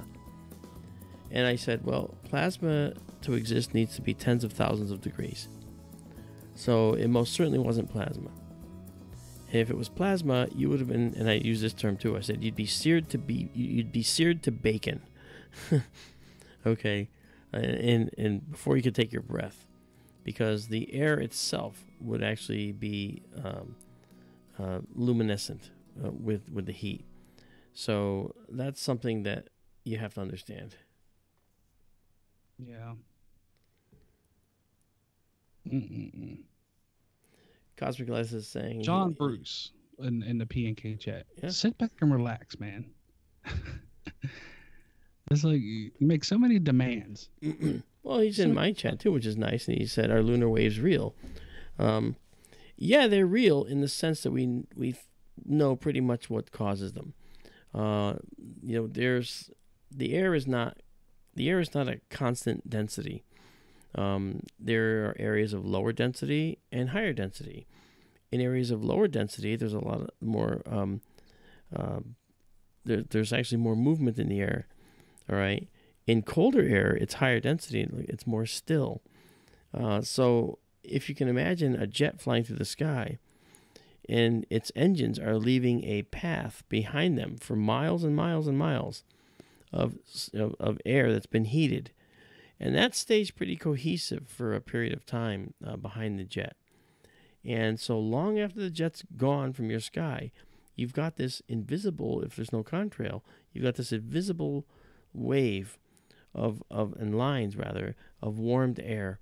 And when they pass between you and the moon, sometimes they do because air masses travel as a mass, and as the air aloft moves through that area and goes across the face of the moon, you get essentially a mirage.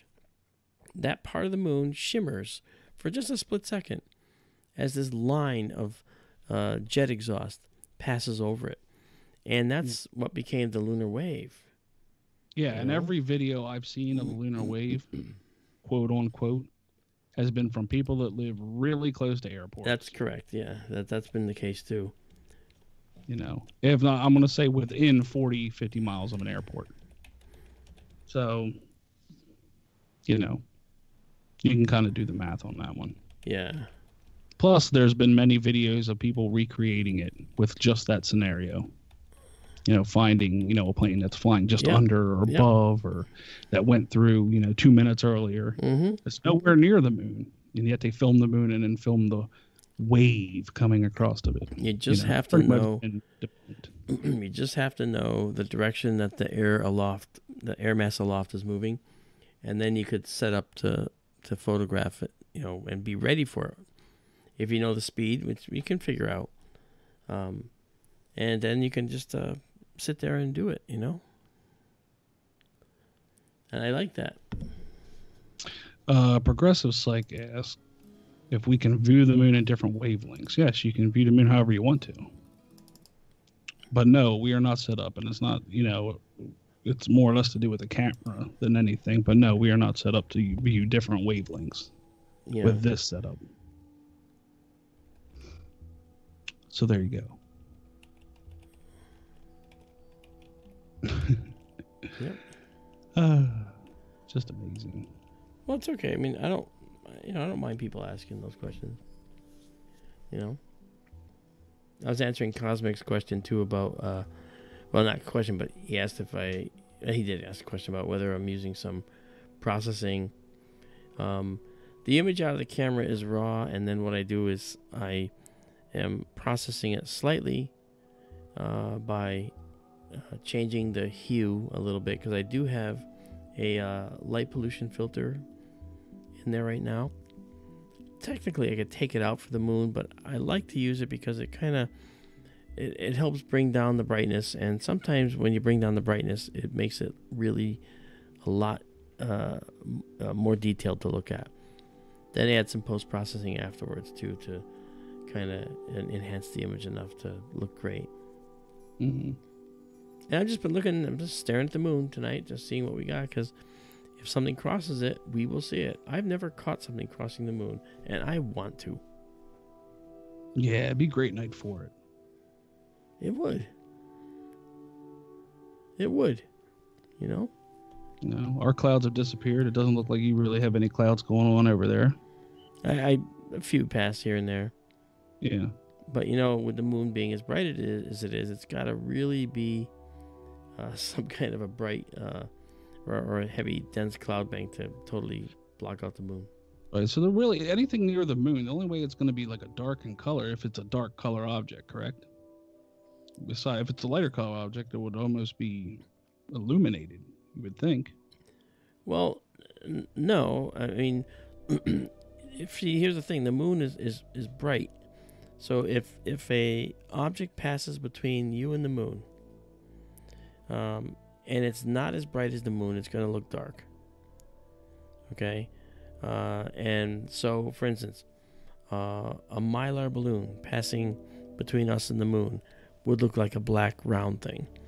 It wouldn't be a shiny thing. Okay.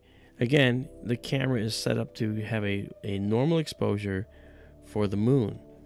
So for a normal exposure of the moon, anything passing in front of the moon is probably going to be dark, unless it's basically emitting its own light. That's pretty bright. All right. So in other words, if an aircraft flew through and it had those red and green lights that stay on, you'd see the red and green lights just fine. As long as they're bright enough.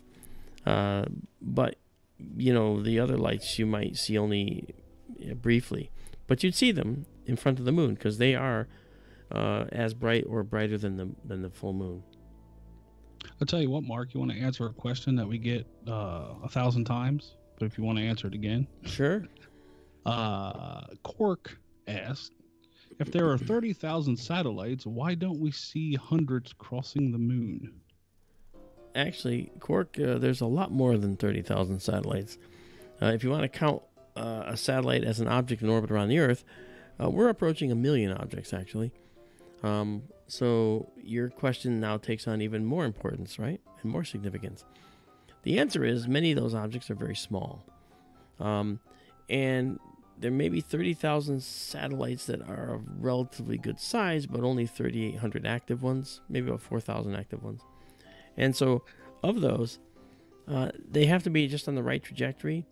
If the moon crosses the ecliptic, that is the equator of the Earth extended out into space, okay, that's where the geosynchronous satellites are located, all along the ecliptic. So if we did that, we'd see 20, 30, 40 satellites in a night, slowly moving across the moon, because the moon is moving eastward in the sky, not westward. And the satellites are sitting over the same spot on the planet.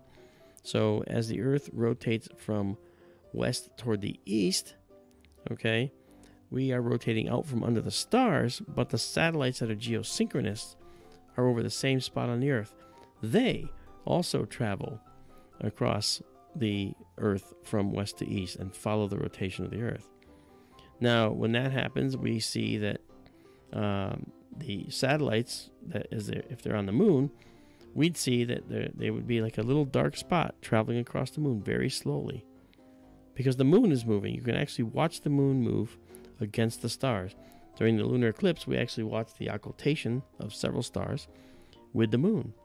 As the star went behind the moon, and the moon approached it from the west and crossed over it, as it went eastward. Okay?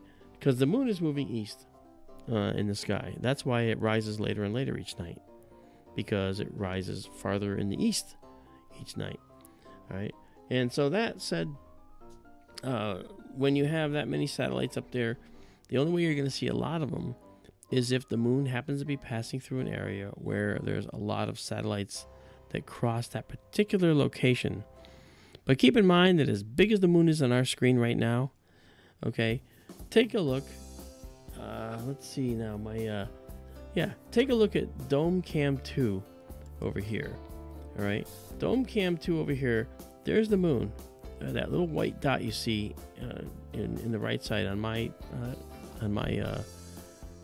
screen in SkyTour LiveStream. That little white dot is the moon.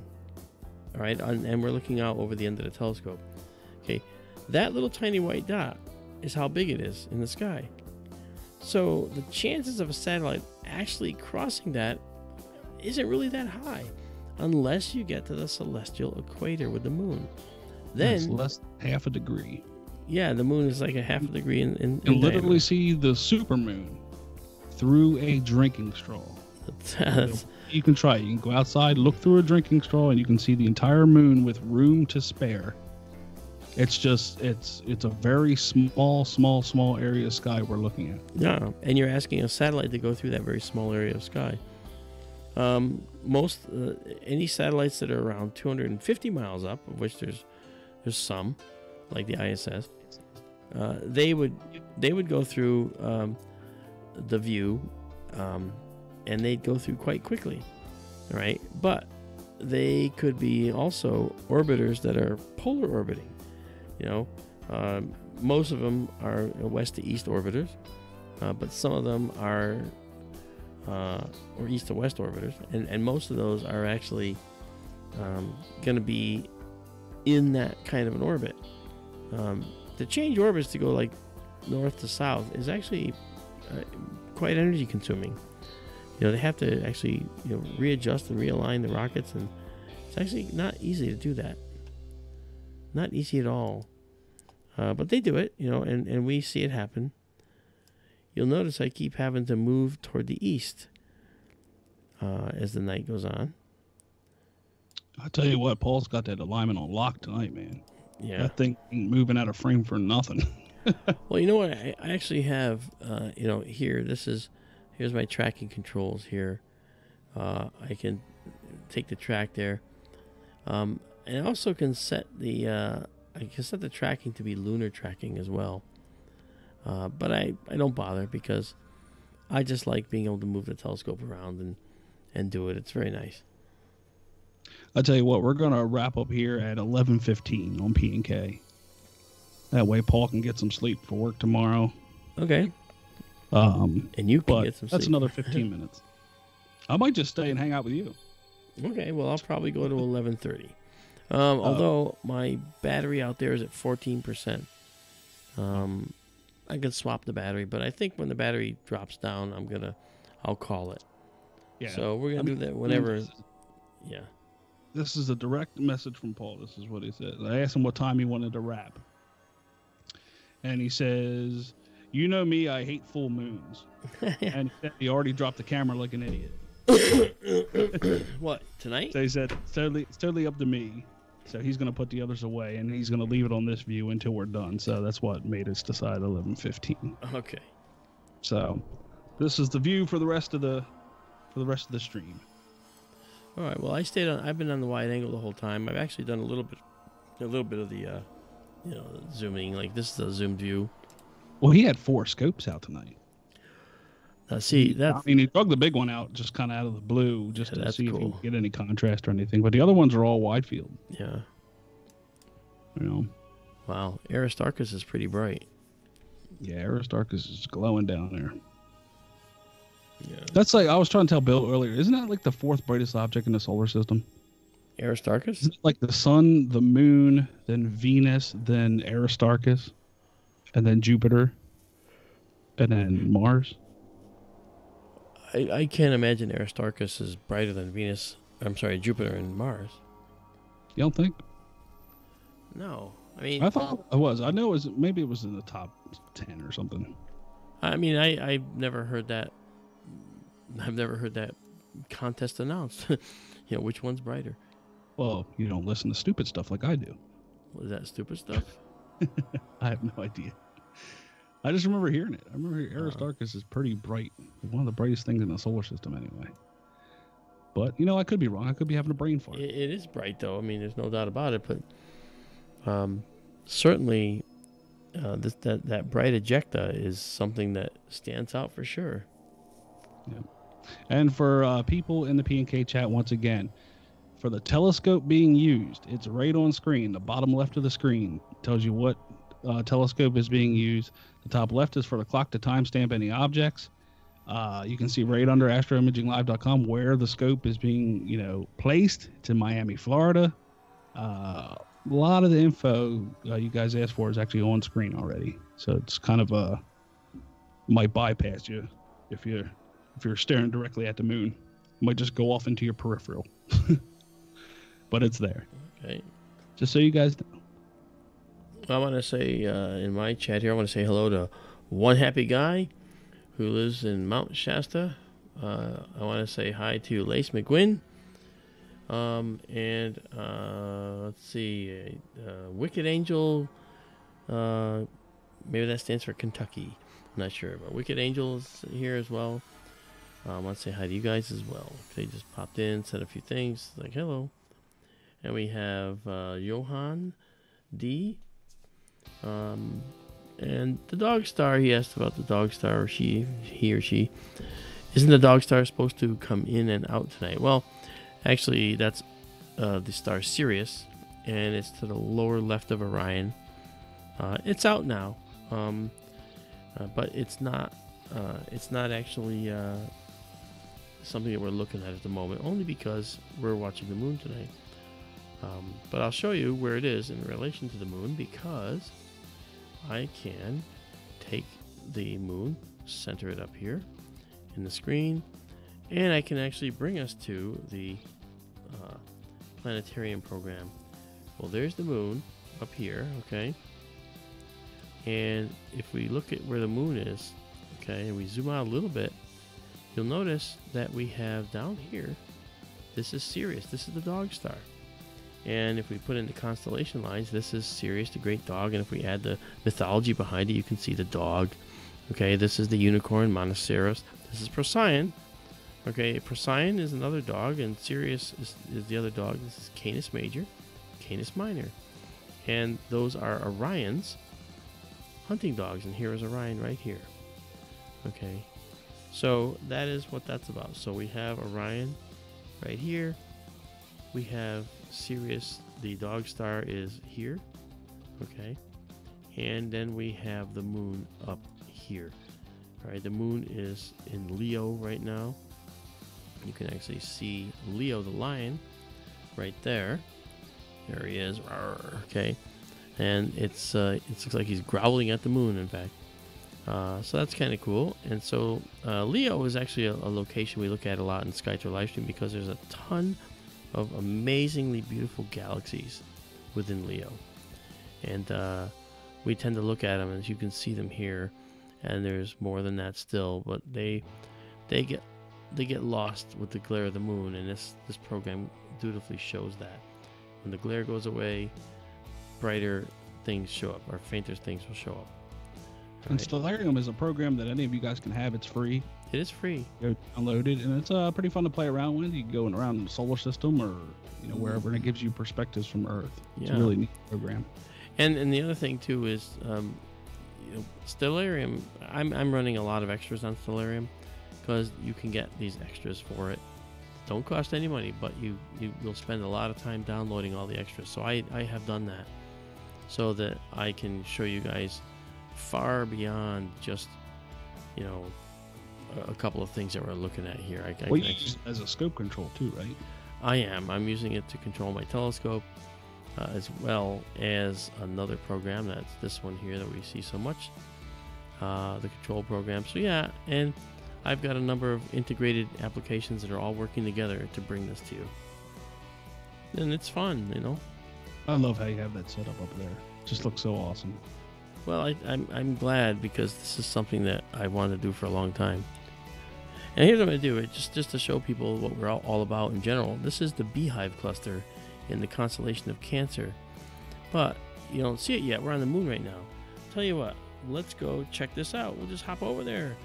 So I'll just say move it, move it, move it, and let's go and get over and see the Beehive cluster. Here we are. And let's make sure that the telescope is in the clear, and I gotta increase now the ISO, or the sensitivity, so we'll do that. And if the dome isn't in the way, we should actually see some stars begin to appear. I gotta bring down, get the longer exposure going here. There we go. Now that I've done that, we actually see some stars that have showed up here, and this is actually the what's known as Persepi, the beehive. So the beehive, yes indeed. So we'll take a picture of it, a third of a second at 10,000 ISO. Now we have a full moon, so it's going to be probably pretty bright. And there we go. And I gotta reduce it, but there you go. You can see here's the beehive, and these are all stars that we tend to visit. When we talk about astronomy, we look at these different stars, and we notice they're all in a cluster. They're born in a cluster together. Amazing stuff, and we talk about this in SkyTour LiveStream. So hopefully you come over. And for those of you watching in P&K, I'm sorry you're not seeing this, but it is on SkyTour LiveStream on YouTube. And Dee just posted the link for you over here. Oh, fantastic. Thank you so much. D is on it tonight. She's sniping and she's posting links. D, you know what? You're an unsung hero. We don't talk enough about what you do for us, and I want to thank you. DDB is one of the best people out there, okay? If she comes on board with one of your streams, if you're streaming somewhere and she says, hey, you know, I'll be a mod for you, don't say no. Don't ask her any questions. If you see her, you offer that. I think she came here from, I forget where she said that she saw this stream from when she first came here. But it was it Dark Skywatcher maybe? Really? Wait a minute. I forget where she initially said, but okay. Yeah, I was kind of surprised she came. Oh, maybe it was Secure Team. Oh, I don't know if I left a comment there that she like clicked on it or something like that, but it was weird. And I was like, wow, D really came from Secure Team or something like that. But yeah, she's been a great mod. Yeah, absolutely. Very awesome. There's really no way I'd be. Okay, it was Take Back Space. All right, well that's fair. That's better than Secure Team. Yeah, that's awesome. Yes, yeah, she's one in a million. Absolutely, no doubt. You know, she's really good to everybody else and all of us, and we can't say enough about her. You know, because what can I say? She's definitely what I consider part of the team anyway. Yeah, for sure. Like when we think about stuff to do, especially with online streaming and stuff, Dee's name does come up. Yeah, for sure. It's the same way Amanda's does. Yep. You know, she's in the inner circle per se. Yeah, a little more than per se. She's the one that keeps the chats clean. Yep. You know, she has a smile on her face right now. You know that. Good. She should. Yeah, she's an asset. Absolutely. You know. She sure. And is. once again, D, I hope you are feeling better. I know you were feeling a little under the weather yesterday, so hopefully you're feeling a little bit better today. Oh, she was. Yeah. Oh, sorry to hear that. Sorry to hear that, DDB.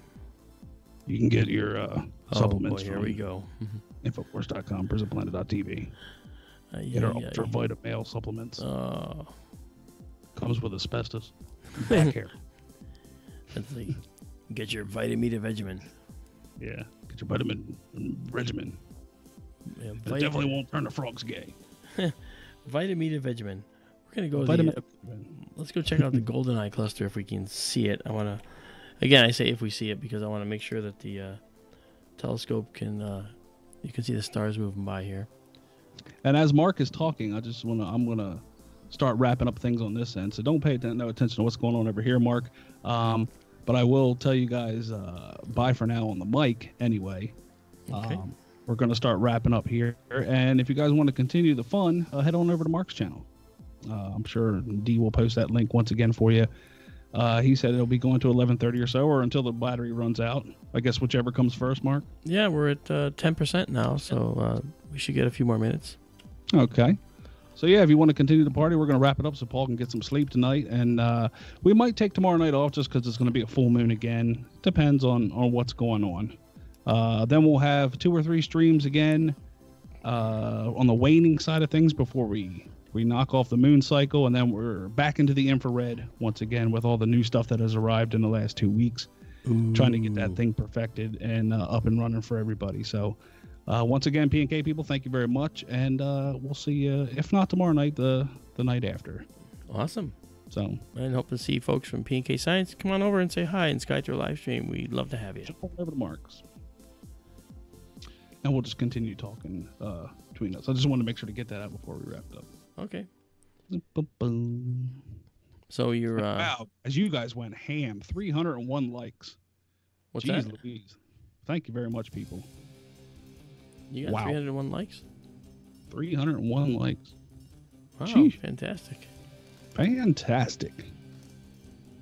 Wow, that's good, man. That's very good. Yeah, they are. They're one of the best. I mean, we have received, once again, emails with people telling us that we have the best chat on YouTube just for the fact that we do keep it civil. And that's thanks to the mods. All the mods, from Ted to Dee Dee to Nancy. Wow. To even Heidi when she comes around. Bill, of course, you, Mark.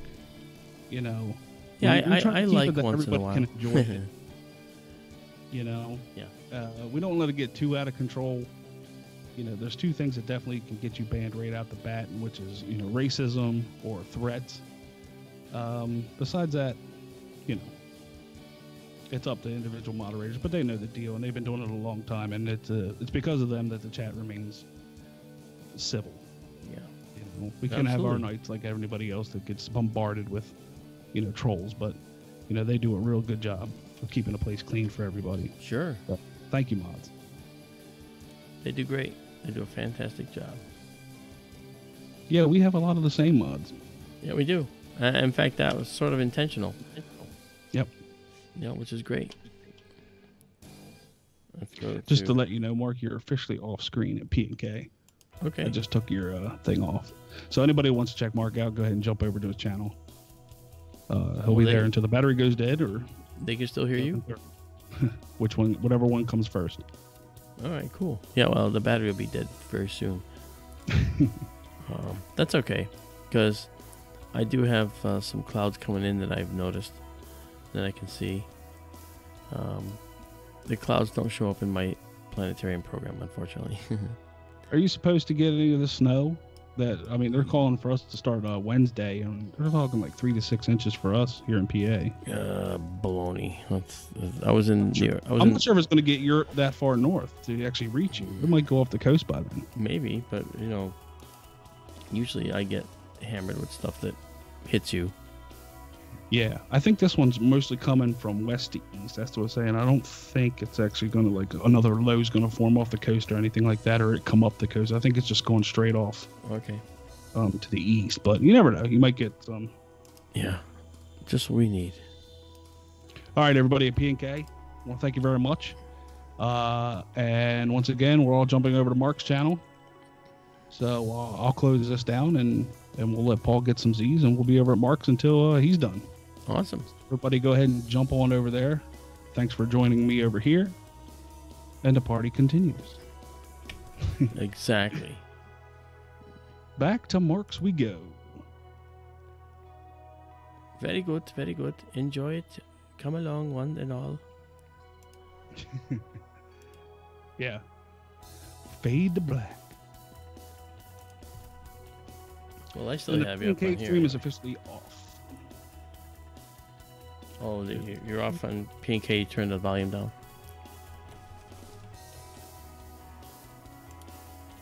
Awesome. Sorry, I muted my. That's okay. I accidentally muted the what you call it. You can hear me though, right? Yes, I can. Okay, good. And everybody else can hear you. Good.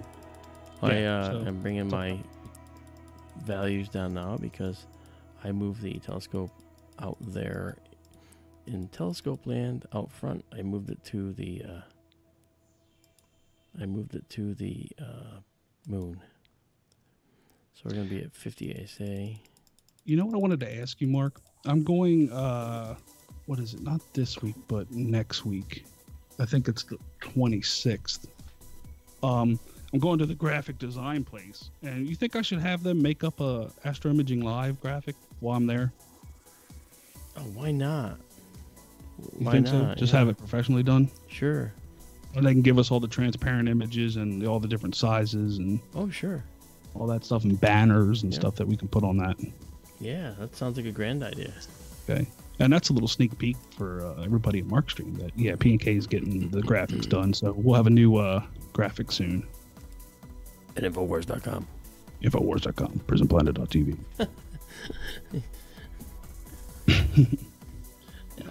Alex Jones is going to hire you. He might. That'd be ridiculous. I know, right? Because then you'll be compelled to actually work for the guy if he's paying you good dollars. Now that we're off the air. Well, you're on the air with me. Well, I mean, off the air P&K, I can actually go over to your stream and watch it full screen. Actually, yeah. There we go. Now I can see the chat on your channel. Awesome. And take a look at the participants and see if you see more than just like a couple.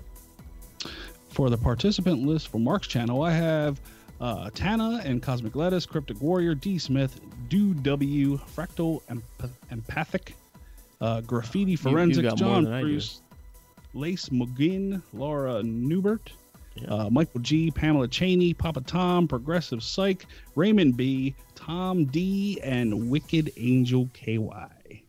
Absolutely great. Yeah. And there's even more people that are not listed there that came in. Nancy W is here. Do W is here. Headband Harvest is here. Watch Slowly is here. Papa Tom, I don't think you mentioned, but he's here. Hello, Papa Tom. And Tana's here. That's one stone or two cats. Okay. Progressive Psyche is here. Fractal Empathic is here. Cryptic Warrior is here too. I don't think you mentioned him. And Ted Bronson is here. You know, we didn't mention him either. So, you know, Bo Cephas is here. Hey, Teddy. Didn't forget you. Ted. Ted's here. That should maybe be another mod you should add. Radical Tube is here. Yeah, Ted, you should be a mod. I don't know why you're not. Rick W's here. What's up, Rick? Hey, guys, make sure you subscribe if you haven't, you know, because, you know, we do more than look at the moon. We do actually check out the deep sky stuff. And it's awesome when he gets into the, you know, nebula and dual star clusters. It's just crazy. It is. It's beautiful. It's just gorgeous. And on top of that, you get the images if you want them. He'll upload them to Facebook. Actually, once he processes them. Good point. Get them. Good point. We actually take all the images we acquire. Like if I take a picture right now of the moon, okay, I'll do this as a 1/350th at 50 ASA. That moon picture is right here, all right, and it's actually, there's some processing going on here. I can get rid of that, but this actually is an image that we would then upload to the Facebook SkyTour LiveStream site. We have a separate and distinct location where we actually do this. All right, on Facebook, it's a nice little place where we actually go to hang our hats. So you can check it out. And every star cluster we take a picture of, every galaxy. Usually, I'll take the number of them either when you're with us or when you're when you guys are when the stream's off the air, and I'm doing this separately. And I'll actually stack them together and produce a wonderful image that you can take. Keith has actually raved about a few of our images we did. Oh, that Andromeda one. Oh, wow. Yeah, that was luck of the draw that night, man. Yeah, I mean, it was really pretty. That's you're underselling it. I wish you had it where you could post it up right now for people to look at. This is probably the best image from, dare I say, an amateur telescope, but of the Andromeda galaxy. Well, it was that I have seen. It was professionally created, though. See, that's the thing. Doesn't matter. You know, doesn't matter. We're using a telescope that's commercially available. That's the whole point. And I'm going to take it and I'm going to put it on a T-shirt. Oh, you could. With the back that says sheeple. Welcome, Would all anybody sheeple. buy a sheeple shirt? That's a good question, isn't it? We'll make it like Supreme, like that popular Supreme brand, but we'll just put sheeple in it instead of Supreme. How about that? See if the kids buy it. That's funny. That'd be funny. That would be very funny. Yeah. I did not lose anything. I just went over to another scene at the moment here. I was just trying to find something that could be helpful. Actually, just a moment. Let me just try something, folks. Here, hang on one second. Just a minute. I should make a shirt called NASA Shill. Yeah? Yeah. I think I'm going to. Really? Yeah, just for me. For you? Yeah. Just so I can walk around with a T-shirt that says NASA Shill. Oh, well, that'd be pretty cool. Yeah, that'd be awesome. Let's see. Here we go. Yeah, and by the way, the reason why I'm doing the getting the graphics done is so I can get shirts done, so I can eventually send out to the mods and whatnot. Because the graphics I have now, I don't have a big enough print for them. So either I would have to get the P&K logo big enough, you know, get them to make it anyway, so it'd be big enough to put on a shirt or whatever, or just get them to make a new one that'll more fit the channel and whatnot. So I just opted for new ones. Yeah. So hopefully I get those done. Okay, these are images now that we've created in SkyTour LiveStream. This is the Heart Nebula, which is just beautiful. You can see this dark nebula in here, It's really pretty. And this is, how come it's not updating? It should be updating. I'm trying to get it to update. Why didn't it update? I'm trying to get my, I have the image here and it's not updating within here. I don't know why. You mean the pre-fuzziness? The what? Sometimes when I load an image, it gets like pre-fuzz, and then all of a sudden, like 3 seconds later, it'll clear all up. Is that what you're talking about? Or no, I'm talking about I'm actually going to the next image, and it's not coming in. Oh, okay. See now it did. This is the horse head. This one actually. Okay, Look at that. I can do it this way. This is the horse head right here that we did, and the Horsehead Nebula is this amazing dark nebula that's being illuminated by Sigma Orionis, which is a star outside the view here to the right. Look at that, people.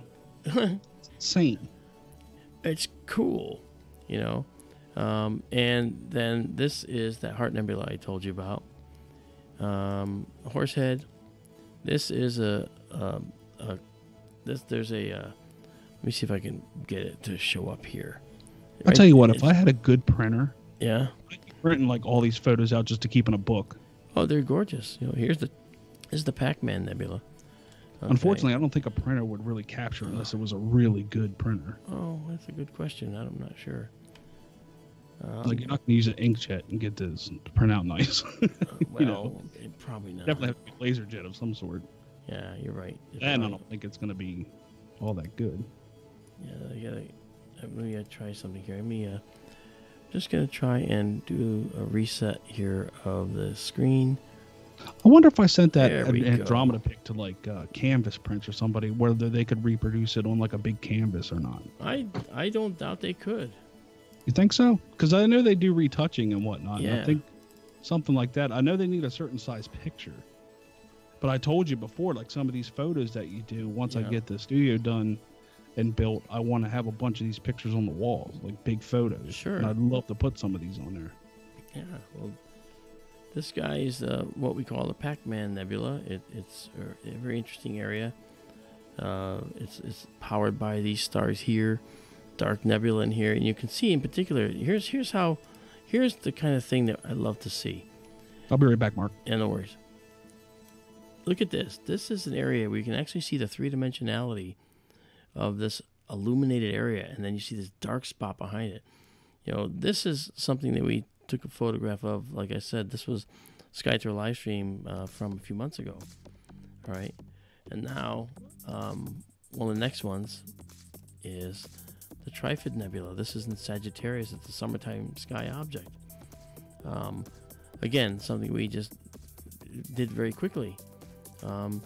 This is the Bubble Nebula. This guy right here, this star is called a Wolf-Rayet star. It is very bright, very hot, and it's expelling its mass, and this is what we see here.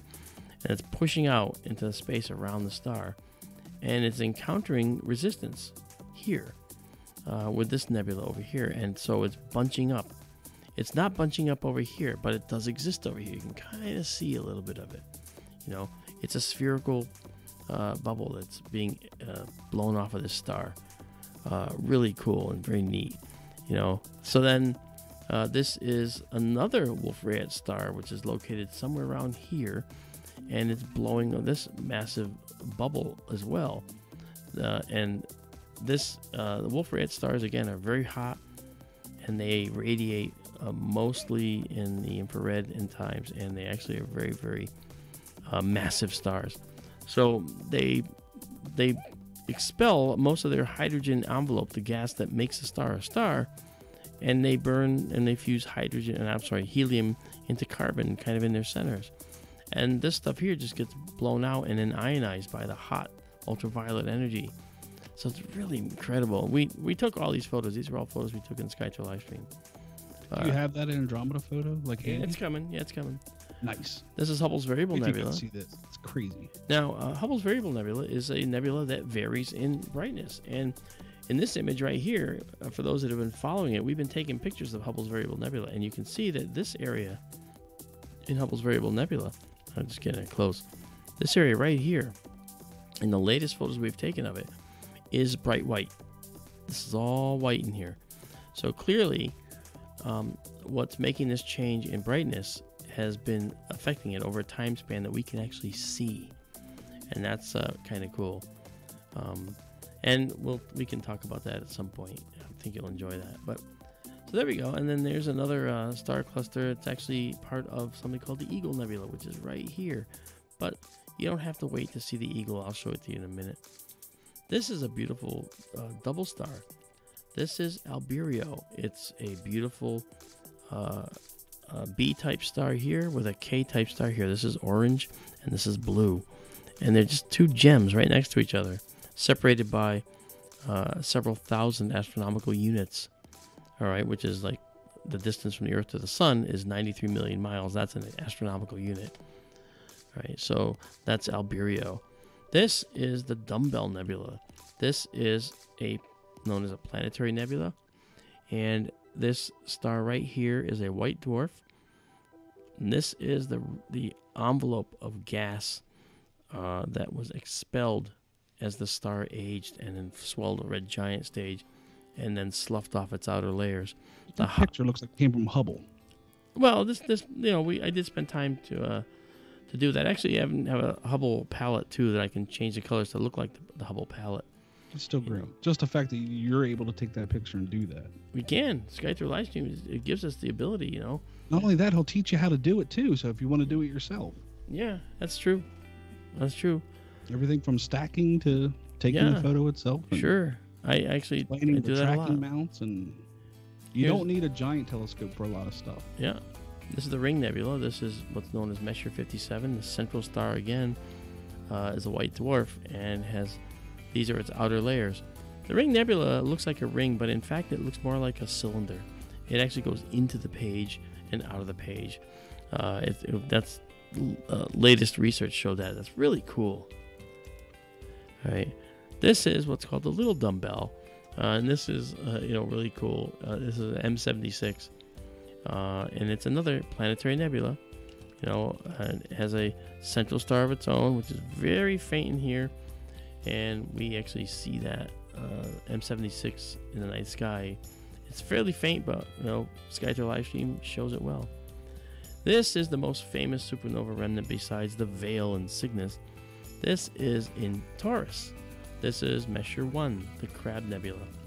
And the Crab has all these many convolutions in it. It's absolutely beautiful. And it has a central star too that's a pulsar. That is a star that is rotating very, very rapidly. I think the Crab is 13 times a second. I'm not sure. I'm trying to remember. But the pulsar is the stellar remnant left over after the star blew itself to pieces. We actually have video over 100 years of how this looked 100 years ago and how it progressed through the years in the photography and what it changed into. And you actually see the movement outward of the Crab Nebula as it's expanding outward into the interstellar medium. It's beautiful. And you can look that up. And the other famous stellar remnant is the Veil. This is a beautiful gossamer a supernova remnant in Cygnus. You like this one too, Keith, right? I mean, the Veil. This is the one half of it. Yeah, this is gorgeous. Yeah, and the blue, of course. This blue is from the oxygen atoms that were made within the stellar cores of stars, and they're being these oxygen atoms are being ionized by the high ultraviolet content of some of the stars in the area. And that ionization leads to the oxygen atoms glowing in this characteristic blue color. And this reddish area is hydrogen gas that's illuminated and caused to glow after it's been ionized as well. And the process I talked about on SkyTour Radio yesterday, but it's really neat how this happens. And the universe is full of these processes. This is the other side of that supernova remnant called the Veil. This is the side of the Veil. I think it's the western Veil, where it's a spindly piece of the supernova remnant, and this is a star that's not associated with the veil, but it's somebody lit a butt, doesn't it? This is 52 Cygni, the star down here. It's crazy. Yeah.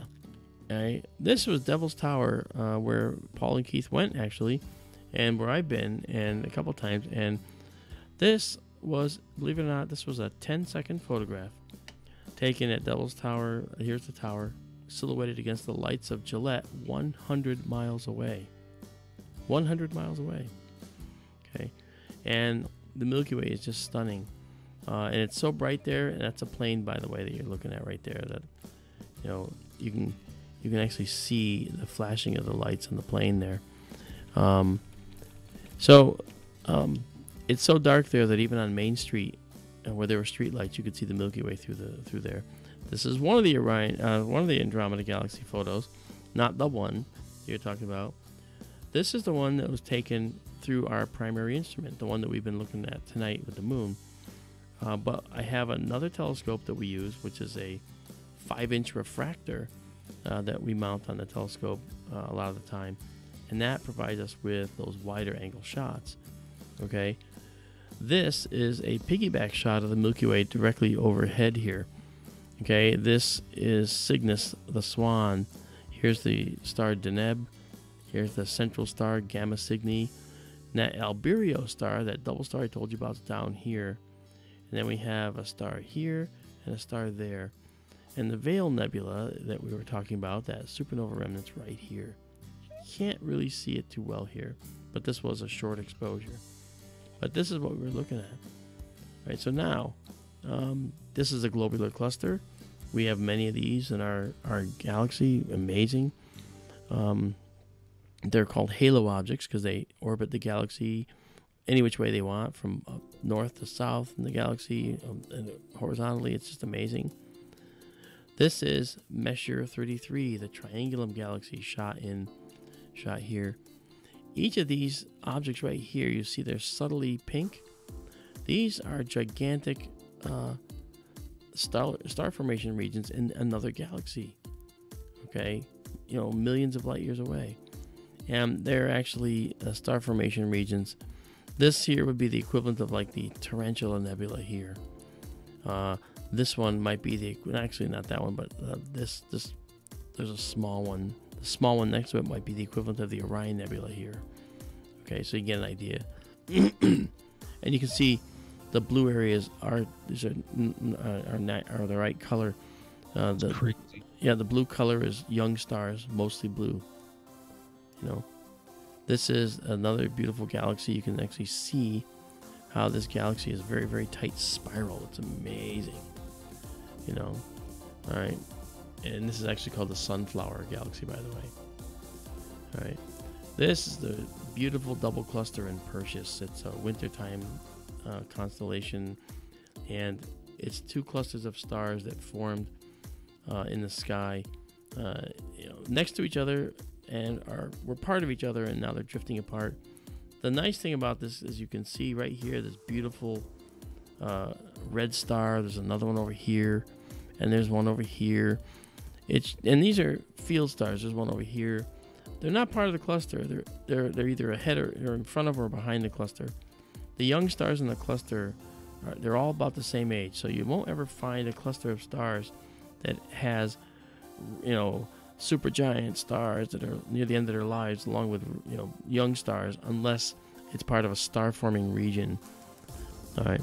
This is the SkyTour LiveStream Observatory, as seen from next to it.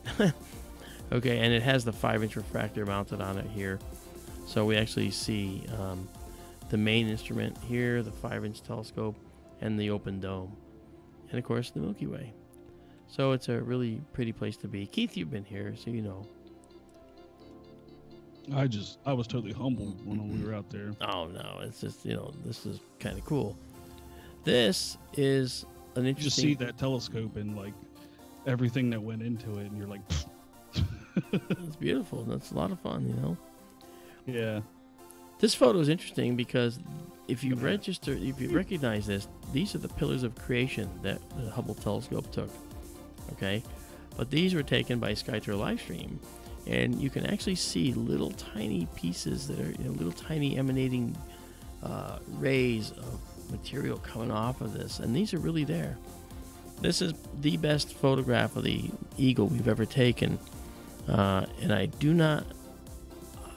haven't had a night like it since, but it's just stunning. I couldn't come in. I had to stay out there almost all night. And this was while I was using the dome from inside the dome, believe it or not.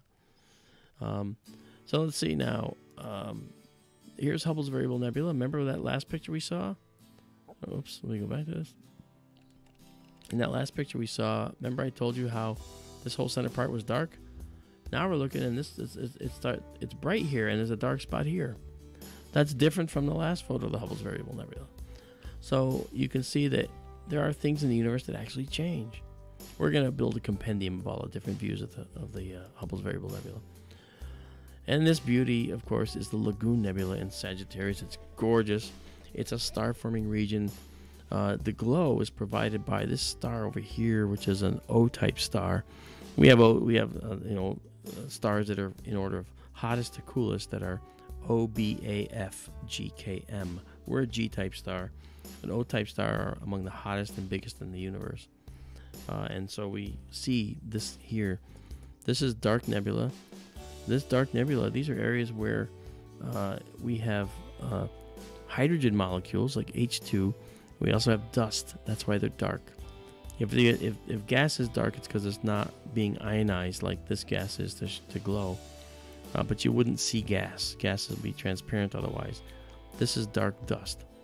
And it's made of things that are, not hydrogen and not helium. It's made of, particles like calcium. It's made of possibly phosphorus and sulfur compounds and so forth. And stuff that was all made in the hearts of stars. And if a star forms in here, it might suck in like one of these dark areas, or this dark area might condense and become a star, like over here, for instance. Okay, maybe this is becoming a star, this area, and condensing. See, it's somewhat round, and it's pulling in dust. And what happens at a certain point is that dust ends up getting so hot that it's reduced to its constituent atoms. And now the star will have all of the atoms that in its atmosphere that it was made with over here based on that dust. James asked you what the total exposure time on that last pic of the Pillars of Creation was. You ready for this, James? Every one of these photos were under 30 seconds. Every single one of them. See, that speaks to the technique we're using to get this kind of detail. Under 30 seconds for every one of these photos. So I'm glad you asked that.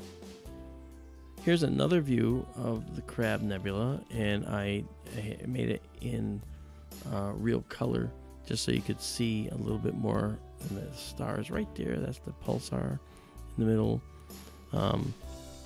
And of course, taken through filters, of course. This is M33 again, the Triangulum Galaxy, and I circled the large hydrogen 2 region, which is the star forming region in the galaxy. And then there's the Pleiades, the beautiful Pleiades, which are out in the winter. This is Alcyone, this is Merope, Maya, the Maya Nebula, you can see right there. You can see this beautiful brushed look here to this part of the nebula. I think I have another one of the Pleiades that'll show up too. Well, that's a close-up of the Maya Nebula, that's right here, which is beautiful. And then this is the Omega Nebula in Sagittarius, or not. I don't know if it's Sagittarius or Serpens. I'm not sure. I'm sure there's somebody out there that can help me with that. Just a reminder, guys, if you guys want any of these pictures, most of them are posted on the SkyTour LiveStream Facebook page. They are. They're all up there. Yeah. Down one. Yeah, they can download them, and what I'm showing you here are resolution reduced samples that I use for promotion. Here is the Running Man Nebula with the Orion Nebula. Okay, this was taken in SkyTour LiveStream, and it was taken with a 5-inch refractor. So you can see how beautiful that looks. You can see the extent of the Orion Nebula. You really get the impression that there's a lot of dark nebula in here, all throughout here, and these are areas where the stars are illuminating within this dark area, and that's exactly what you're seeing. It's exactly what that is. You know. So this is the Rosette Nebula. This is to the eastern side of Orion. That means to the left of Orion. And you can see these dark, spindly, dark nebulae in here. This is the bright cluster within the Rosette that you see in the telescope. The Rosette is a very faint object. This is actually a combination of 4 separate quadrants of image that I combined together to make the final image. Right. So that took some time to make this one. This is the Running Man Nebula that's north of the Orion Nebula. And I'm not sure why the others aren't here. I thought we had oh, there we go. Here's the Orion Nebula. Okay, this is the close-up of the Orion Nebula that we took. Again, all these, this photo was actually probably only about 8 or 10 seconds, because the Orion Nebula is very, very bright. There's no reason to shoot it brighter than that. So I shot it like this to be able to show some of the model detail here in the center. But there's 4 bright stars in the center here that are called the trapezium that help power the nebula. And the nebula is full of a lot of interesting things called proplyds, which are protoplanetary disks. So there's a lot of star formation going on in here, and possibly star system formation with planets forming, right? And this photo, like I said, we're looking at a photo that was, again, about 8 to 10 seconds. Actually, I can tell you how long it was. Let me see if I'm lying. Where's my... Yeah, I don't have access to the data at the moment. Sorry about that. So I guess I just lied to you. I couldn't tell you the rest of the story there. And we saw the Pac-Man. And Keith is still waiting to see that Andromeda galaxy. And I know it's here. So I love that. I mean, that's definitely going up and getting framed. Yeah, I know that it's supposed to. I know it's here. I'm trying to figure out why it's not. I mean, it shows up in my. It shows up in here. All right. Well, I guess I'll have to hunt that down. But it's the only picture that seemed to be missing. No, wait a minute. I think this is it. No, sorry, wrong one. Yeah. All right. Well, I'm. Let me actually get us back to. Let's get back to our moon here for a minute. See what we're missing. If we're missing anything, we missing anything? I don't think we're missing anything, unless. Oh, I'm down to 1% on my battery. Well, you know what that means? That means that I'm probably gonna be done momentarily. I do have plenty of batteries. I just rather than change the battery, I figure we'll go out and close down. You guys have been gracious enough to sit through me showing you our greatest hits and everything, and I really enjoyed that. But I want to just thank you for joining us. Thank you, Keith, for joining me. This was sort of impromptu, but I really appreciate you coming along. Yeah, I'm trying to find that. I know I have that Andromeda picture. I'm trying to. I do too. I mean, I do too. I have to dig it up. I mean, I see it all the time. It shows up on my backgrounds here and there, and of course, it's in our archives that we have. But we'll be bringing that up. But folks, I want to thank you for joining me. I'm going to just turn us down now, give my voice a rest, and let Keith off the hook. There you go. But we enjoyed having you here with us. So enjoy the music for what little time we have left.